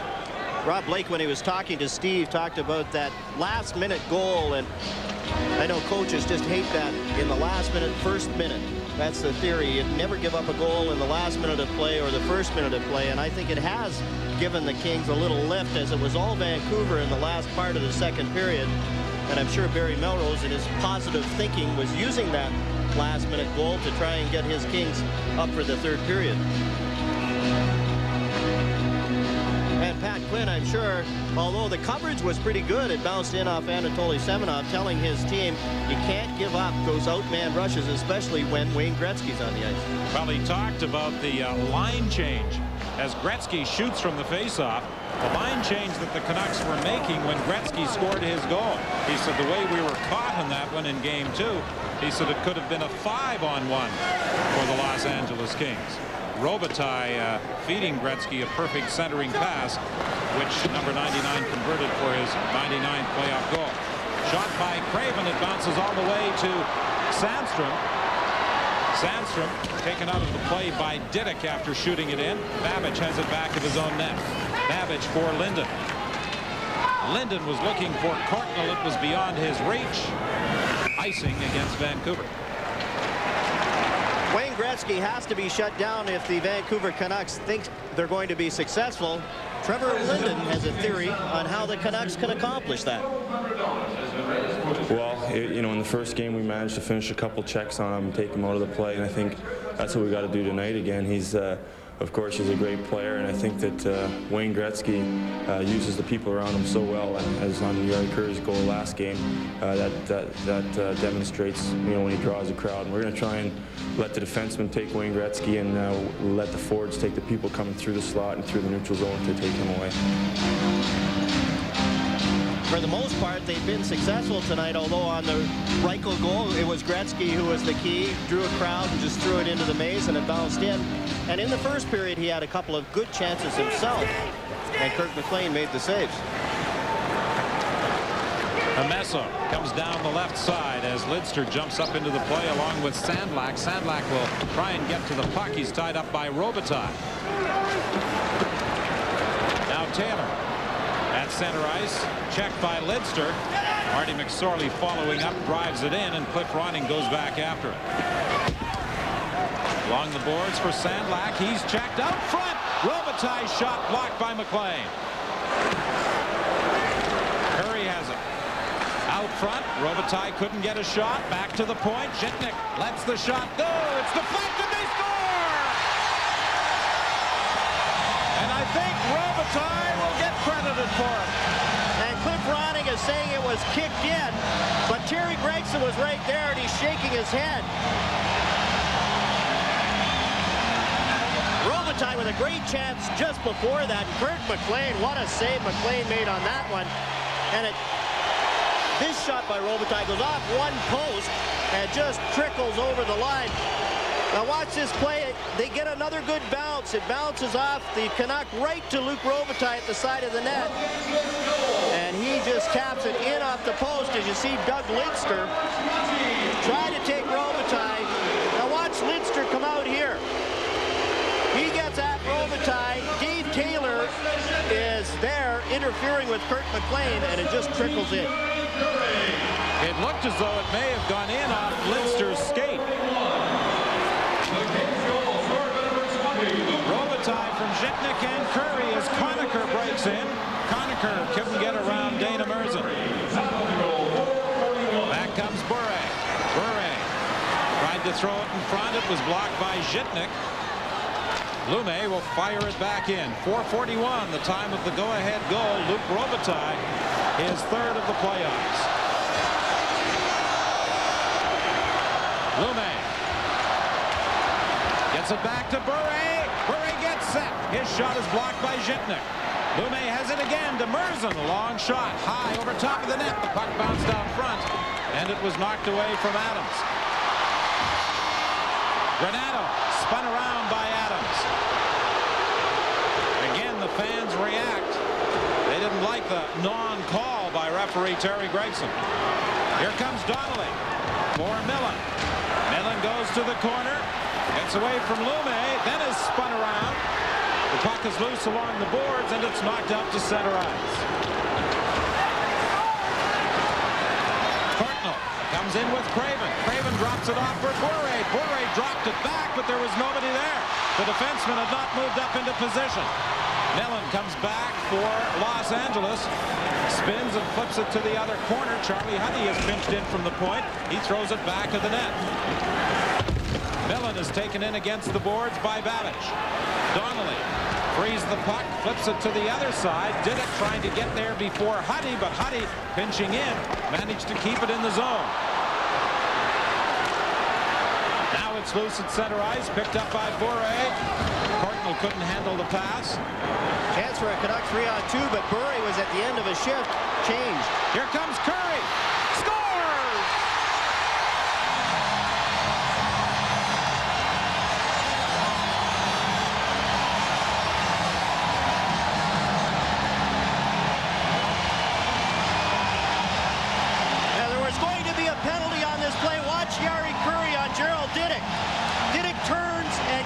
two-hander right here. Curry fights it off and then chips it up and over Kirk McLean. And that's vintage Jari Kurri playoff-style hockey. Fights off the check of Diduck and beats Kirk McLean. And for Jari Kurri, that's his 97th career postseason goal. He remains 2 behind the all-time leader, Wayne Gretzky. That's the 4th of the playoffs for Jari Kurri, with Darryl Sydor drawing the assist. So the Kings have a 2-goal lead.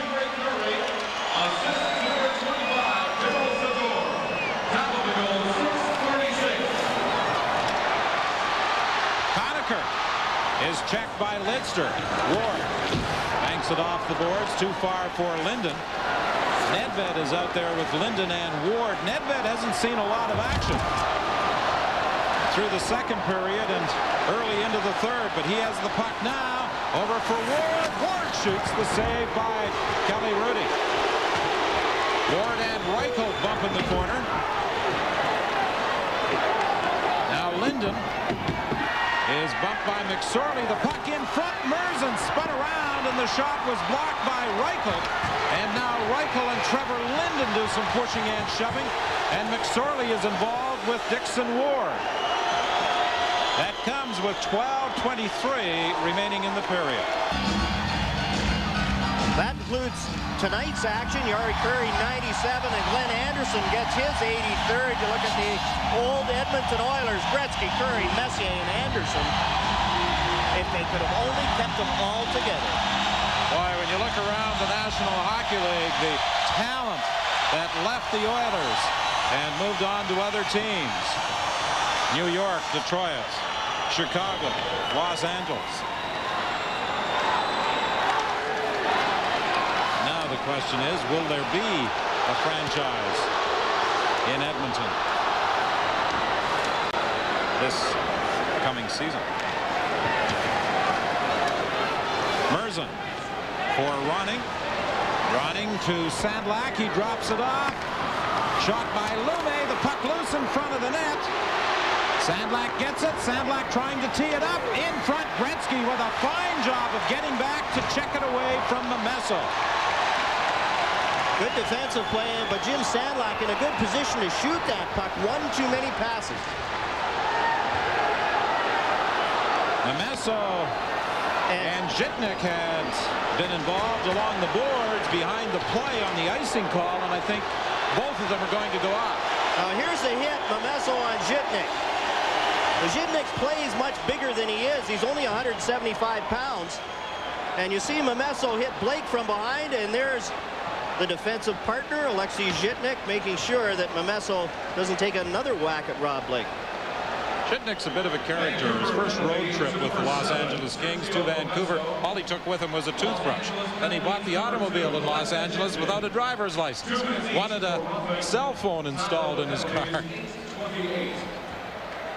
Didn't know who he was going to talk to, but had the phone. Had the phone.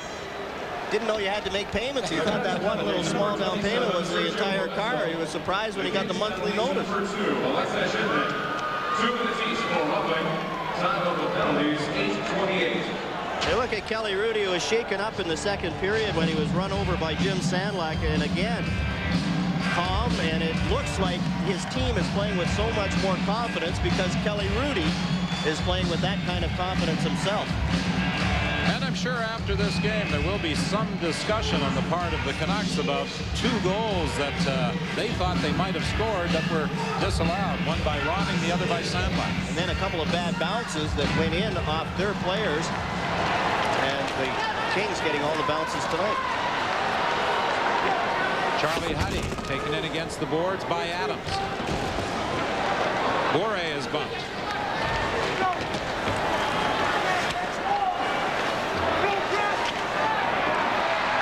Gretzky knocks it out.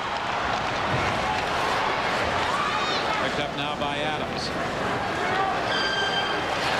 Babbage is checked by Gretzky. Sandstrom's going for the net. Gretzky couldn't get it across to Sand. Now it goes in. It's deflected in off the defenseman. I believe Diduck may have carried it into the net. And make that now 3 goals for the Vancouver Canucks in their own net. Gretzky, look at the smile on Wayne Gretzky's face. Here's a turnover at the red line. Look at Babbage. Tries to go right through Wayne Gretzky. He's the last man back. Now it's a 2-on-1. Gretzky tries to throw it over, and there's Gerald Diddick. He's coming back, and he throws it right to Gretzky, and Gretzky just slides it in. Now Gretzky gets number 100 of his career. Gretzky was able to get his stick on it at the side of the net and push it past Kirk McLean. And it was Gretzky that caused the turnover at center ice. Dave Babbage tried to go right through him. Gretzky caused the turnover, created the 2-on-1, and put it away. It looked as though the puck was underneath Gerald Diddick, but it came free at the side of the net for Gretzky. Unassisted at 9:03, career goal number 100. Big lift for the LA Kings here in the third period. The old Edmonton Oilers, Jari Kurri with a highlight-type film goal. And now Wayne Gretzky to get some insurance. 10:57 remaining in the third. 5-2. The Kings lead the Canucks. Kings have scored 3 goals on their last 3 shots. Robitaille leaves it for Marty McSorley. Mark Hardy bumped by Linden. Linden stays with it. Linden trying to move it out front. It's knocked to the corner by Kelly Rudy. Now Craven in front. Robert Dirk was tied up. Puck goes back into the corner. Linden is knocked down, and there's going to be a penalty. And the fans don't like this one. Mark Hardy is going off for cross-checking, and Trevor Linden is down. Terry Gregson has let most things go tonight. There hasn't been a whole lot of penalties called in either direction. Now watch Mark Hardy right here. Gives Linden the shove from behind. He goes down, and Hardy gets a cross-checking penalty. So it will be 4 against 3 for 44 seconds. Here's another look at the Wayne Gretzky goal, and watch Gerald Diddick. He makes a good play, but then it comes out from underneath his body right back to Wayne Gretzky. Look at Diddick. He tries to get up. There's the puck. And Gretzky just sliding it into the empty net. And now we have another update as Wayne Gretzky hits that 100 mark. He has 100 in the playoffs. There have been a lot of players in the history of the National Hockey League who had far fewer than 100 during their careers in regular season play.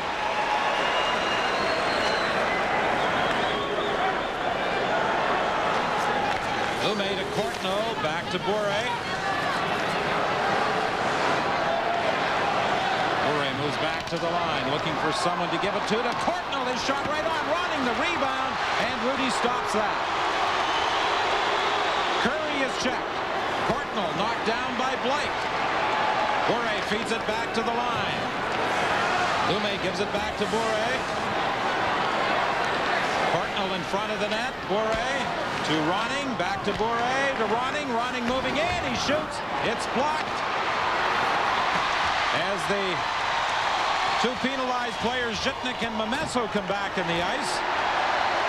Momesso had some words with members on the Kings bench as he knocked Zhitnik down as they were fighting for the loose puck directly in front of the bench. Here's Courtnall working the puck out front, and it's flipped down the ice. 45 seconds remaining in the penalty to Mark Hardy. You can bet if the Canucks don't mount a comeback the last 5 minutes, it could get a little ugly, as I'm sure they'll try and set a tone for Game 4. Adams back to the line to Babbage. Babbage shoots. He scores! Dave Babbage and the screen by Trevor Linden in front of the net. And Kelly Rudy went down looking for the puck, and Babbage goes high. Now watch Babbage and watch Trevor Linden in front of the net. Here it comes. Kelly Rudy doesn't react until it's in the net. Oh, and you get two big guys like Marty McSorley and Trevor Linden in front of the net providing the screen. Pretty tough for the goaltender to see it, and Rudy, as you say, was down on his knees and didn't see that high shot. The second of the playoffs for Dave Babbage. And the second power play goal of the game as Babbage let that one go through a maze, and Kelly Rudy had no chance. Adams and Craven draw the assists. The goal at 11:18, a power play goal by Dave Babbage. In game one, a 5-2 victory by the Canucks. 3 defensemen scored, and defensemen were jumping up into the play on a regular basis in that series opener. Bure works his way in. Bure takes it back to the net, but Memesso was offside with 8:28 remaining in the third. When the score was tied, we didn't see much of Peter Nedved, but trailing by 2, Pat Quinn knows he has to get his good offensive players out there. 38 goals during the regular season. Nedved now out there with Pavel Bure and Sergio Memesso. He talked about the boards, almost a strange bounce getting away from Kelly Rudy. Came directly out front, but was knocked down by Rudy. Fired in by Bure, and it's offside. The Kings claiming that the faceoff should go all the way down the ice. A high clearing, and here we are. We're in the middle of the crowd here, and when they were building the not-so-fabulous forum, they didn't think that the media would have a press box. They didn't plan for a press box. And think of the dollars that you could generate by having these as season tickets. They're halfway up, prime seats, and they're being filled by non-paying customers like you and I do.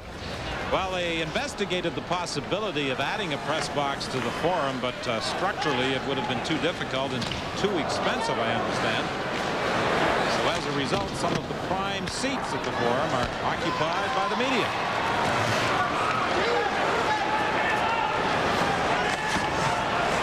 Reichel picks it up. In front for Sandstrom. He scores!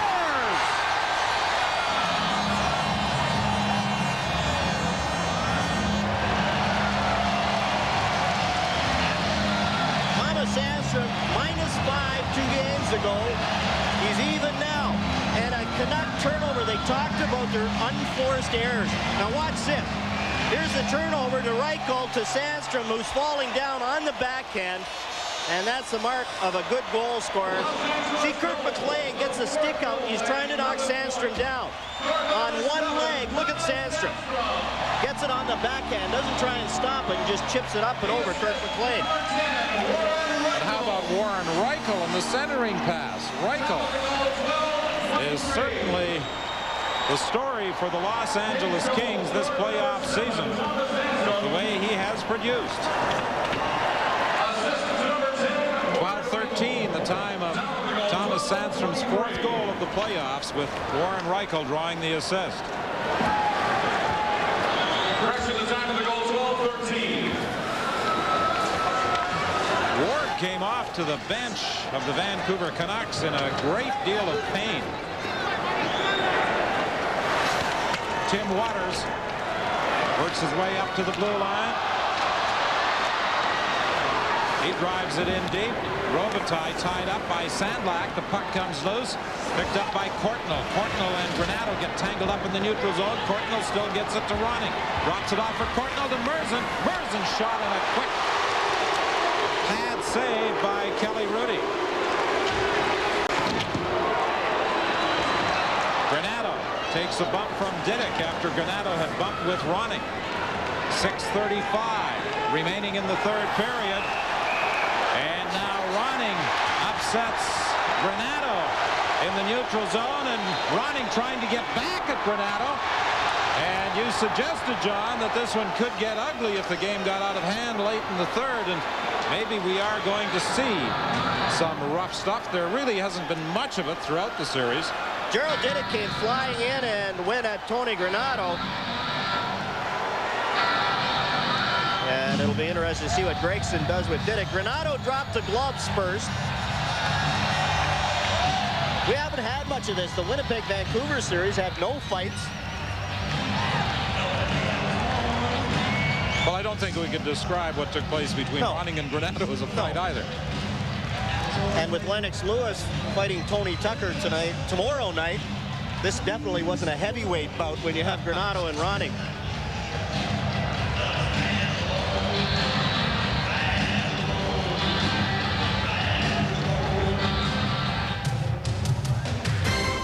Playoff action on CBC continues tomorrow from Buffalo. Game 4 in the Adams Division Final, with the Canadians needing a win to earn a rest and a series sweep. The Sabres playing to stay alive. On Sunday, a playoff doubleheader starting with Game 4 in the North Division Final between the Leafs and Blues. That's at 10 a.m. start Pacific, 1 o'clock in the East. The Smythe Division Final will continue 4 hours later from the Great Western Forum in Inglewood. Game 4 between the Canucks and Kings. It's a 5 o'clock start Pacific, 8 o'clock Eastern. A hockey night in Canada, Mother's Day twin bill. Cliff Ronning was getting the original penalty. That's why he's in the penalty box, and Tony Granato is going off also. Ronning gets cross-checking, and Granato gets an unsportsmanlike penalty. And the Kings are wondering what's going to happen to Gerald Diduck. And I don't think anything is going to happen to Gerald Diduck. He's still on the ice as Barry Gregson is talking things over with Swede Knox. It looks as though the string of overtime games that Swede Knox has been involved in might come to an end. He's talking about being in the Toronto series and doing all those overtime games, and Swede is from the Edmonton area, getting back out west and getting involved in the Smythe Division again. And prior to the 2 overtime games, the double overtime games in Toronto, Swede was a linesman for a Montreal-Buffalo game in Montreal that went into overtime. You know, they always talk about players and how tired they get into overtime and double overtime. The linesman and the referee are skating for the entire time. Well, they aren't involved in any of the physical play. Diduck brings it in offside, although Ray Scapinello earlier might not agree with that, as he was on the receiving end of a Rob Blake hit on Murray Craven that sent Craven into Ray Scapinello. And you talk to the linesmen about when they have to break up the fights, and it's very strenuous on them as we look at Ray Scapinello, a veteran linesman. One of the old era. Now they've gone to the younger. When you're a young linesman coming up, you have to be in that 6'2", 6'3" range and be over 200 pounds to handle the bigger forwards. Here's Adams, taken away by Rudy. Rudy lost his stick. That's the second time that Adams has had a great scoring chance, only to be robbed. Here's Adams with another shot, and that one just went wide. Gretzky trying to get it away from Diduck. Diduck fed it across to Adams. Adams drops it off for Semenov. He couldn't control it, and Sandstrom flips it around the boards and out. 5:41 remaining in the third period as Adams gets set again, and his shot kicked to the corner by Rudy.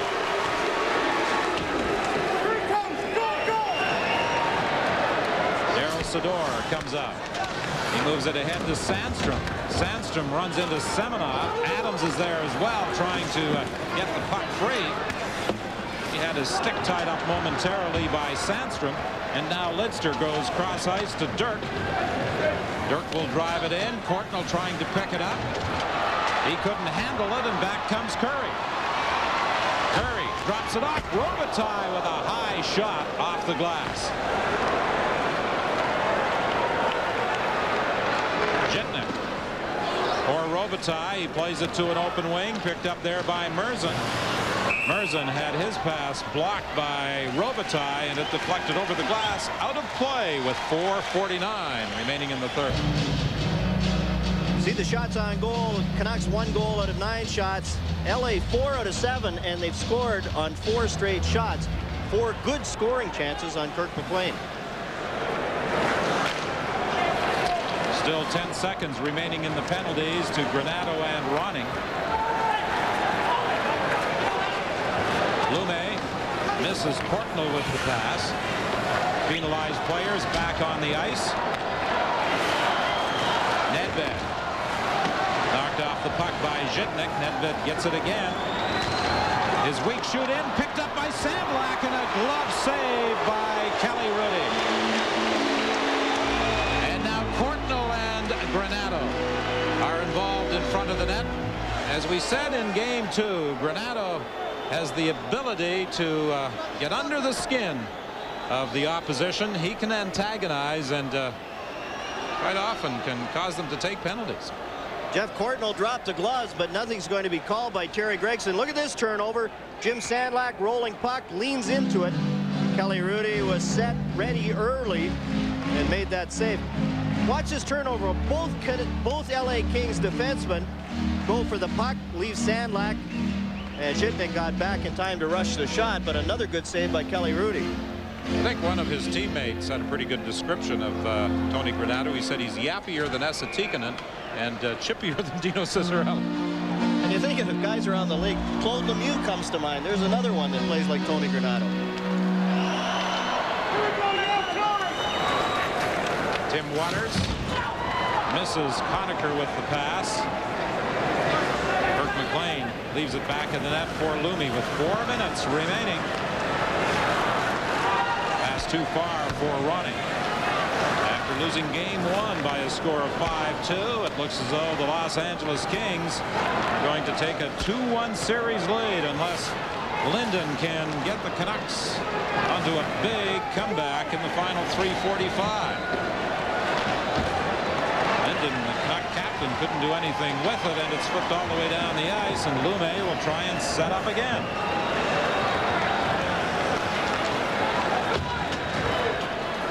Pass is too far for Ronnie. Zador quite content simply to flip it out of the zone. Zador will go back after it again. Zador flips it to the corner. Back after it goes Babbage. I think we'll see pretty short shifts by the Kings in the final 3 minutes of the hockey game. And we'll see lots of this, just the high flip out. When they get it around their own blue line, they're going to make sure it goes out.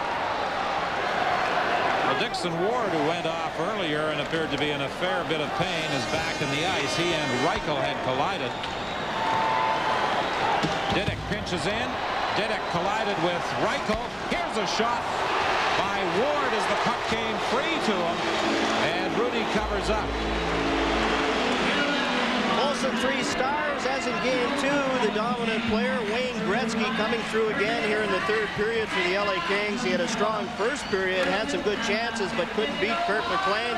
There's been a number of Kings who have played well tonight, and the Canucks in the third period, unforced errors in their own zone, turnovers, and not a very disciplined style of play. And now there's a gathering at the Los Angeles bench, and players on the ice doing some pushing and shoving. Dave Taylor is in the middle, so is Marty McSorley. Dave Babbage is there. And Reichel and Sandlak are now eyeing each other.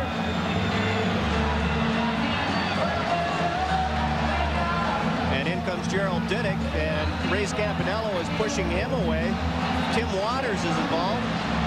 Well, Waters is on the bench, but he has a lot to say to the Canuck players who are on the ice directly in front of the Los Angeles bench. And Jari Kurri is trying to make sure Marty McSorley doesn't get too involved. You don't want McSorley to lose it and face a possible suspension. Go on him around for Game 4. Well, McSorley has managed to keep his cool throughout the playoffs. 399 penalty minutes during the regular season, but in the Calgary series, he only made a couple of trips to the penalty box. And Calgary, who played a disciplined style for most of the year, they started taking some foolish penalties in the end of that series. Ronnie Stern got thrown out, a 5-minute major in the last game. As a matter of fact, McSorley only has 16 penalty minutes thus far. Here's how it all started. Now you see, Thomas Sandstrom is having words with Gerald Didick. Tim Waters is involved. And in comes Peter Nedved. And Sandstrom is always at the center of things when players want to get those late hits in. Look at the number of guys on the ice now. Well, the potential is certainly there for something to erupt. We got 8 Canucks on the ice and 7 LA Kings. Tim Waters, as we look at Craig Stadler, avid hockey fan. behind the Canuck bench. Well, Craig Stadler follows the Kings wherever they go in the postseason. He was up in Calgary for a couple of games. And if he doesn't have PGA Tour commitments, he'll probably fly up to Vancouver. Dirk shot deflects to the corner. 2:39 remaining in the hockey game. Charlie Huddy gets to center ice to Robitaille. Robitaille fires it to the corner. Courtnall has it there. Courtnall moves it to the line. And back comes Craven. Craven looks for someone to give it to. Lidster's shot blocked by Rudy. Courtnall throws it out front. And it's deflected to the boards by Curry. Sandlak with a big hit as he stepped into Robitaille behind the play and lost his stick in the process. And Robitaille, as he skated to the bench, had some words for Sandlak. Lead pass for Donnelly, going in alone, but it's offside. Sandlak started the game, his first shift, with a couple of big hits. Then he got away from it, but late here in the third period, Jim Sandlak with a good solid hit on Luc Robitaille. Robitaille has had a few shots tonight. He was credited with a goal. And at least he's shooting the puck at the net and making Kirk McLean make the saves. There was a couple of games where he wasn't even getting any shots at all. Here's the hit, Sandlak on Robitaille. Robitaille holds on to his stick, and Sandlak went off for the change. Sandlak is back in the lineup for the first time since Game 2 of the Winnipeg series. Donnelly fires it off the boards and in. McLean flips it to the corner. Lume plays it to the other side. Cut off by Conacher. Then Conacher is checked by Ward. Back comes Nedved. Nedved getting set for a backhand shot. It goes behind the net. Nedved with another shot. That hit the side of the net, and the puck is flipped down the ice with 1:19 remaining in the third. 6-3, the Kings lead the Canucks. You watch that last rush of Peter Nedved and wonder why you don't see more of that. Good speed, good moves. Memesso flips it towards the net, gets it again, and he scores. Sergio Memesso took the initial shot. The puck came back to him, and he walked right in and put it up high on Kelly Rudy. The puck bounced off Marty McSorley, and the bounces the Kings have been getting, the Canucks finally get one. Watch this shot go off McSorley right there, and then Memesso gets it in close. No chance for Kelly Rudy. Something Sergio Memesso was doing well in the Winnipeg series was driving to the net. He was very aggressive in front of the net in games 4, 5, and 6. Though he wasn't scoring the goals, he forced defensemen to cover him. And that's what Quinn was looking for more of in this game tonight from Memesso. Babbage couldn't center, and the puck is fired the length of the ice. Goaltender Kirk McLean is out of the net in the final minute. Racing back after it is Murray Craven, and that will be icing against Los Angeles. Pat Quinn talked about his team discipline, and he wanted to play a dump and chase style game. And here in the third period, his team did not play a very disciplined period. They turned the puck over in their own zone and gave the LA Kings a number of good scoring chances, and the Canucks put them away. Messo's third from Ward and Nedved at 18:56. 6-4, the Kings lead. And Kirk McLean has been pulled from the net. Kirk McLean facing 32 Los Angeles shots.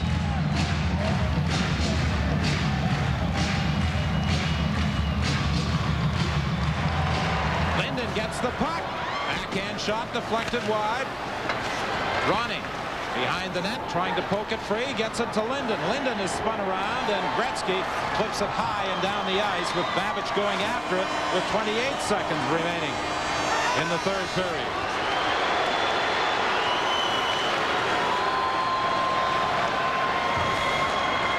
Puck bounced away from Greg Adams in front of the net. Taylor having problems. Adams tried to get it free, but Taylor was able to recover. Babbage reaches high to keep it in. A centering attempt for Linden. It bounces away. Gretzky looking at the empty net. He scores! with 1 second remaining. Make that goal 101. We'll have to update our stats again. Gretzky doing a good job defensively, cleared the zone earlier as the Canucks had the goaltender out. And you watch Gretzky dump it out on his backhand, not long enough for an icing, but just to get it out. And here, Craven falls down, and Gretzky's got the empty net. Dave Babbage can't get there in time. Right in the middle, you should play Squirrel. Well, the team that leads the playoffs in goal scoring, 41 coming into this game, and the Kings now have 48 in 9 postseason games. So the Los Angeles Kings with their 7-4 win, Gretzky scoring into an empty net unassisted for a 7-4 win and a 2-1 series lead. And look at that team, and then you look at the Vancouver Canucks, the LA Kings playing with confidence, believing in their system. They know if they can force the other team to make some turnovers, they're going to score goals. And if they get the key goaltending and key saves at the right time from that man, Kelly Rudy, they'll win a lot of these games, these 7-4, 6-3 type games. Well, there have been some wild scoring games in the postseason involving the Los Angeles Kings. 7-4, the final score tonight after a 6-3 win in Game 2. And heading into Game 4 on Sunday, the Kings lead the series 2-1. The Molson 3 stars tonight, a trio of Kings. Wayne Gretzky, the first star with a couple of goals. Warren Reichel, the second star. And Yari Curry, the third star. The LA Kings explode in the third to beat Vancouver 7-4 and take a 2-1 series lead in the Smythe Division Final. Playoff action continues tomorrow on CBC. Game 4 from the Adams Final. Sabres and Canadiens. That's a 4:30 start Pacific time. From all of us at Molson Hockey Night in Canada on CBC, good night from Inglewood. I'm Sandy Cushion with a story where... Hello, Canada Trust Easy Line. Hi, I don't have time to line up at the bank. I've just signed up for your service. Can I open an RSP? No problem.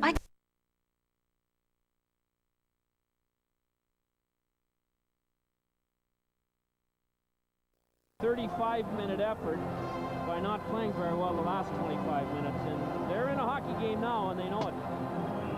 Well, Chris this morning made the comment about Game 2. He said we didn't play well for the first 6 minutes of the game and tried to recover in the last 9 minutes. He said you can't win hockey games that way.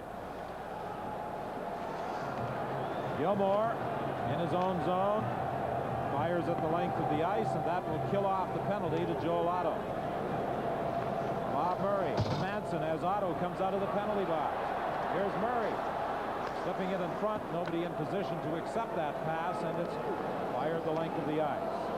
Savard has it behind his back for Gilbert. Gilbert flips it to the corner. He's upset on a hit by McCrimmon. Puck played up along the boards, down the ice, racing back after it is Trent Yonny. Nieuwendyk chasing back there for Calgary. Nieuwendyk and Yonny continue the battle. It goes loose, and Conroy picks it up in the other corner. He plays it ahead to Dirk Graham. His pass is intercepted by Nieuwendyk, and the Flames start back. It's Nieuwendyk in across the line for Lou. A backhander that's steered to the corner. McClellan takes a hit against the boards. Nieuwendyk gets it out front. Nobody in position, and it comes all the way back into the Calgary zone. Well, it appears Joe Nieuwendyk is suffering no ill effects from that last skirmish at the end of the period, and Joe Mullen hasn't been on the ice yet, but I think we'll see him soon.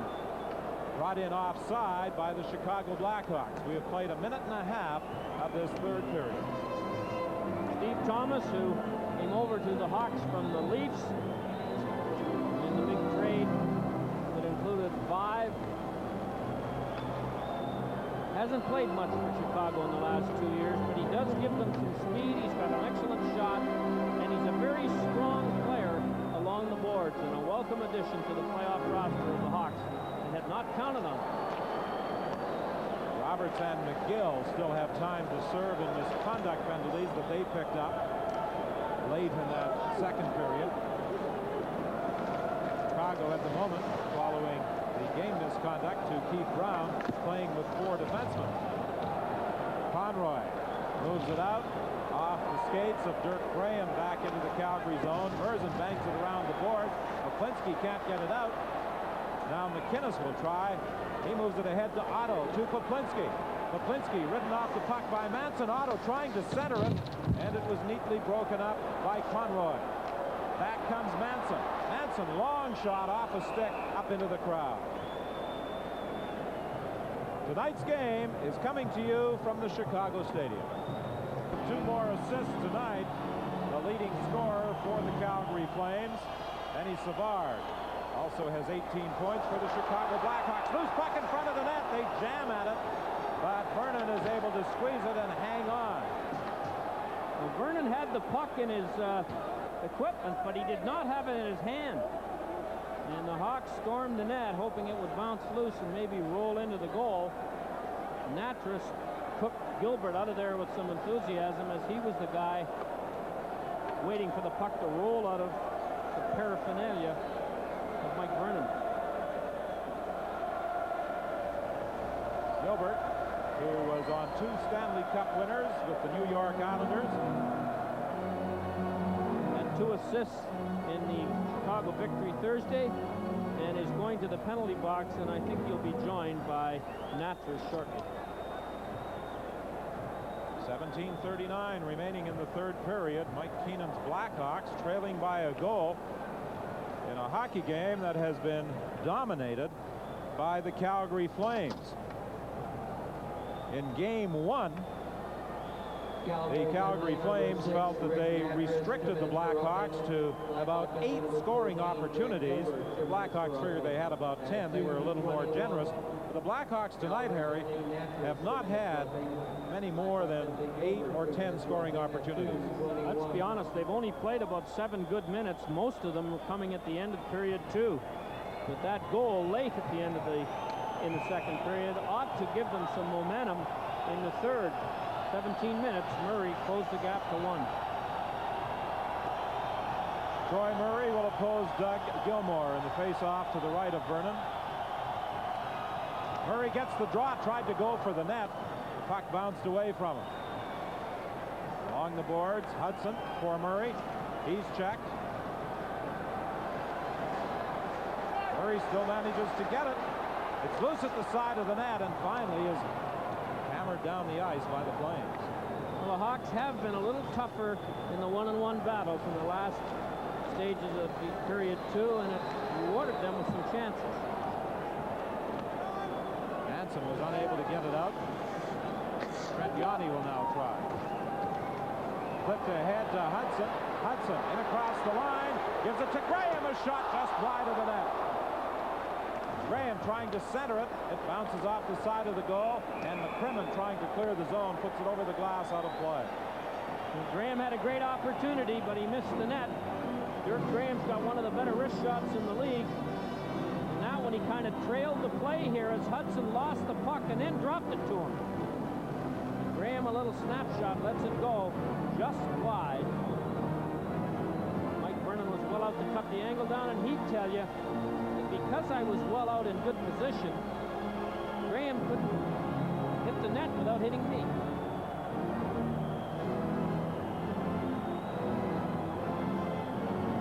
Blackhawks did not start the season with Graham wearing the C.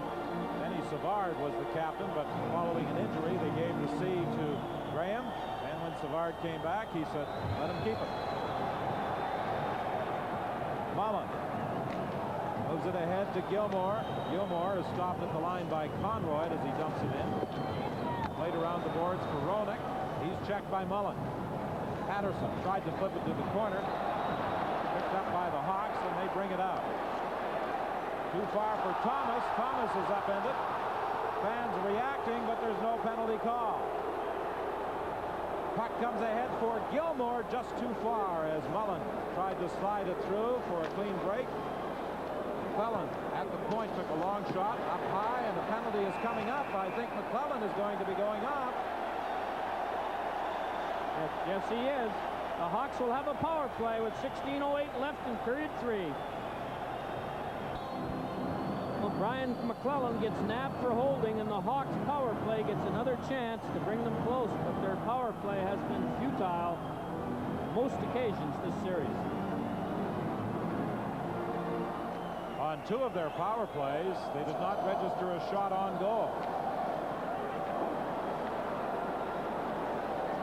Manson being forechecked by Otto. Otto takes a hit in against the boards by Yanni. The 2 of them wind up on top of the puck.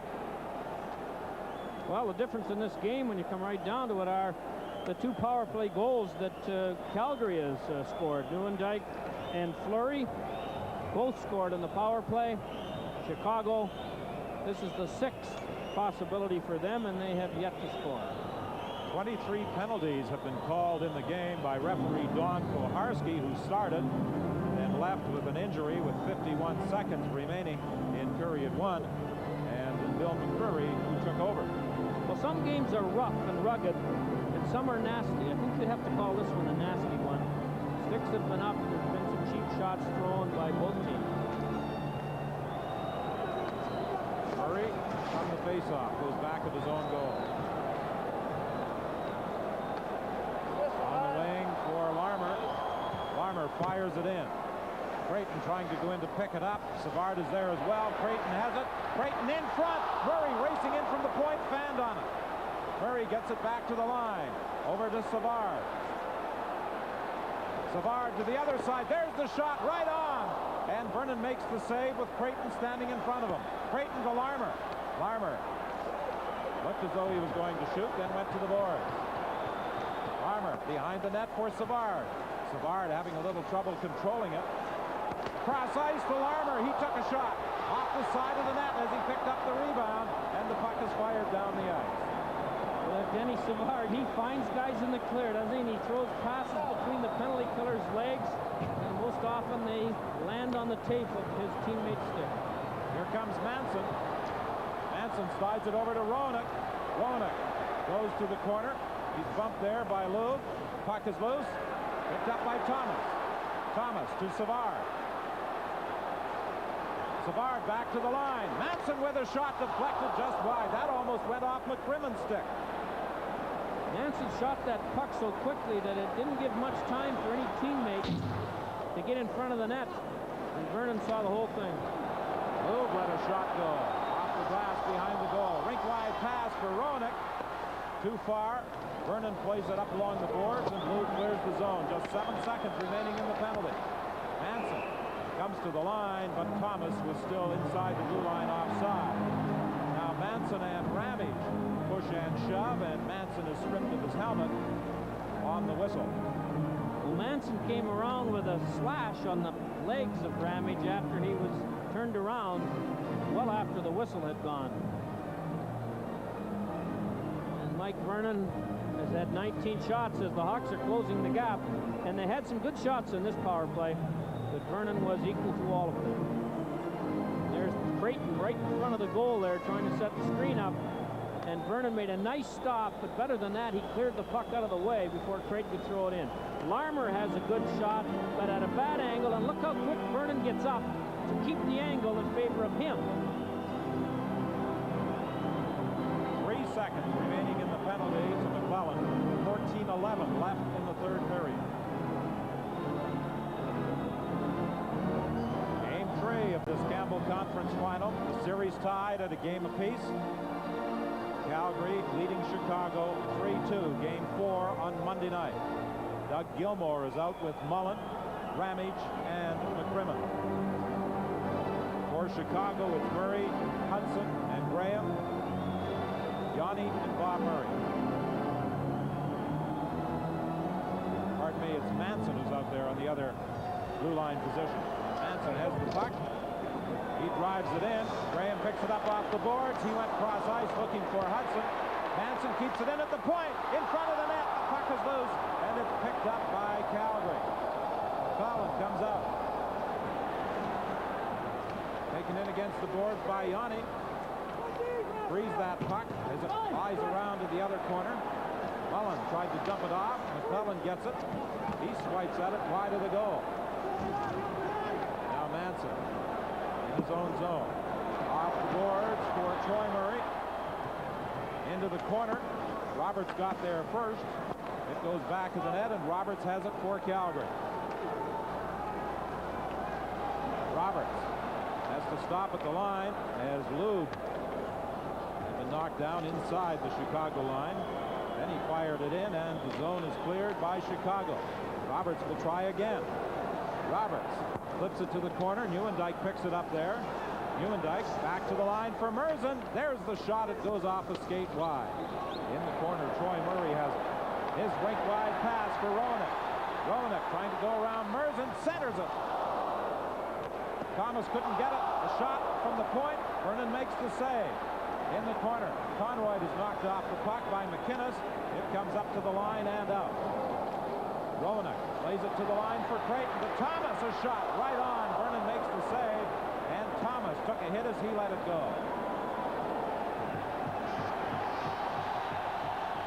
Now it's Manson out of his own zone, ahead for Gilbert. Gilbert fires it to the corner. McCowan is back there after it. He can't clear. The puck loose in that Calgary zone. 12:19 left in this third period. Manson racing in from the point. He bumps with McCowan. The puck loose in the corner. Back of the net. Gilbert trying to get it out front. It's intercepted by Otto, who moves it ahead to Poplinski. Poplinski taken in against the boards by Manson. Johnny plays it around the boards to the other side for Savard. Ahead to Gilbert. To Larmer. Back to Gilbert. To Larmer. Larmer behind his back to Savard. He fires it wide. Conroy's shot. That is blocked and brought out by McCowan. Savard with a great opportunity to put the Hawks back in even terms. Very nice pass by Larmer to give Savard that chance. And the Hawks are coming in sets of 5. Ahead for Gilmore. It's whistled down. It's a two-line pass with 11:25 remaining in the third. Calgary clinging to a one-goal lead. Tomorrow on Sports Weekend, it's the crown jewel of auto racing, the Grum.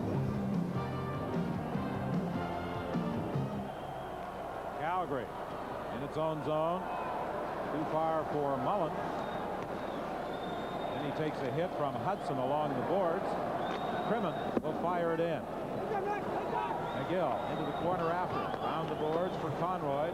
Up for Hudson. He gets the puck over to Troy Murray. A rink-wide pass intercepted by Mullen. Crimmon back in his own zone. Unable to get it out. Dirk Graham behind the net with Hudson. Hudson tried to throw it out the short side for Troy Murray. Now Graham gets it to Hudson again as the Hawks are checking tenaciously here in the third. Here goes Hudson, the wraparound, and he fired it right through the crease. Mullen is bumped along the boards by Murray. The puck cleared. Fired right back in by Thomas. McCrimmon with a rink-wide pass for Ramey. Ramey, a shot just wide of the Chicago net. Roberts leaves it back of the net for Lube. Lube is tied up by Yanni, and Roenick picks up the puck.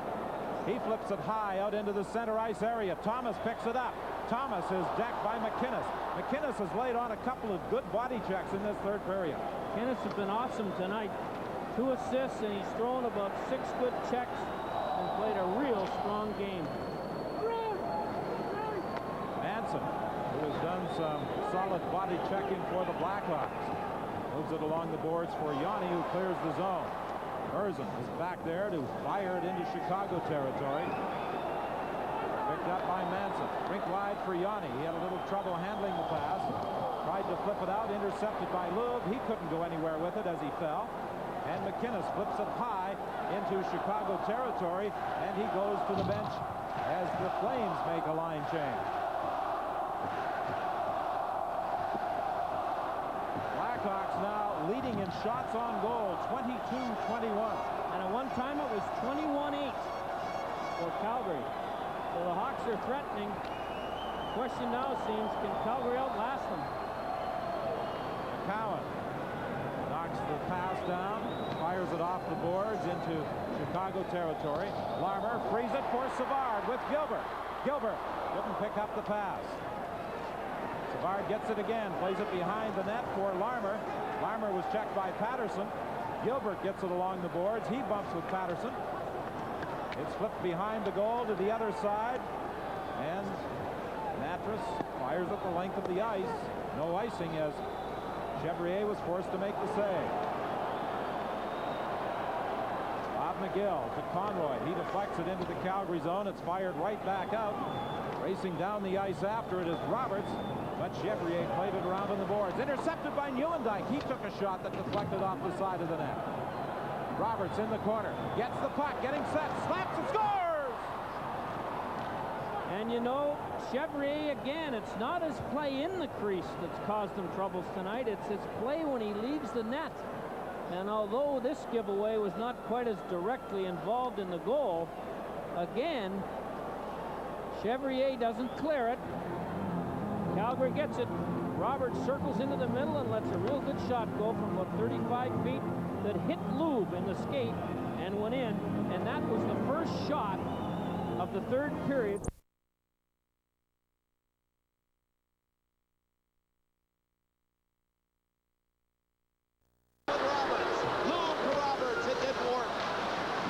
Went after it on the boards. Bradley trying to get it out. Does. Poked at the center. Slapped back in by Nieuwendyk. Nieuwendyk stopped Bradley from moving on it. Lube turns. Shoots it from center ice. McLean out of the net. Nordmark was back to give it to Sutter. Sutter's pass going by Bradley. But moving up again is Lidster. Skripal throws it off to the left of Bradley.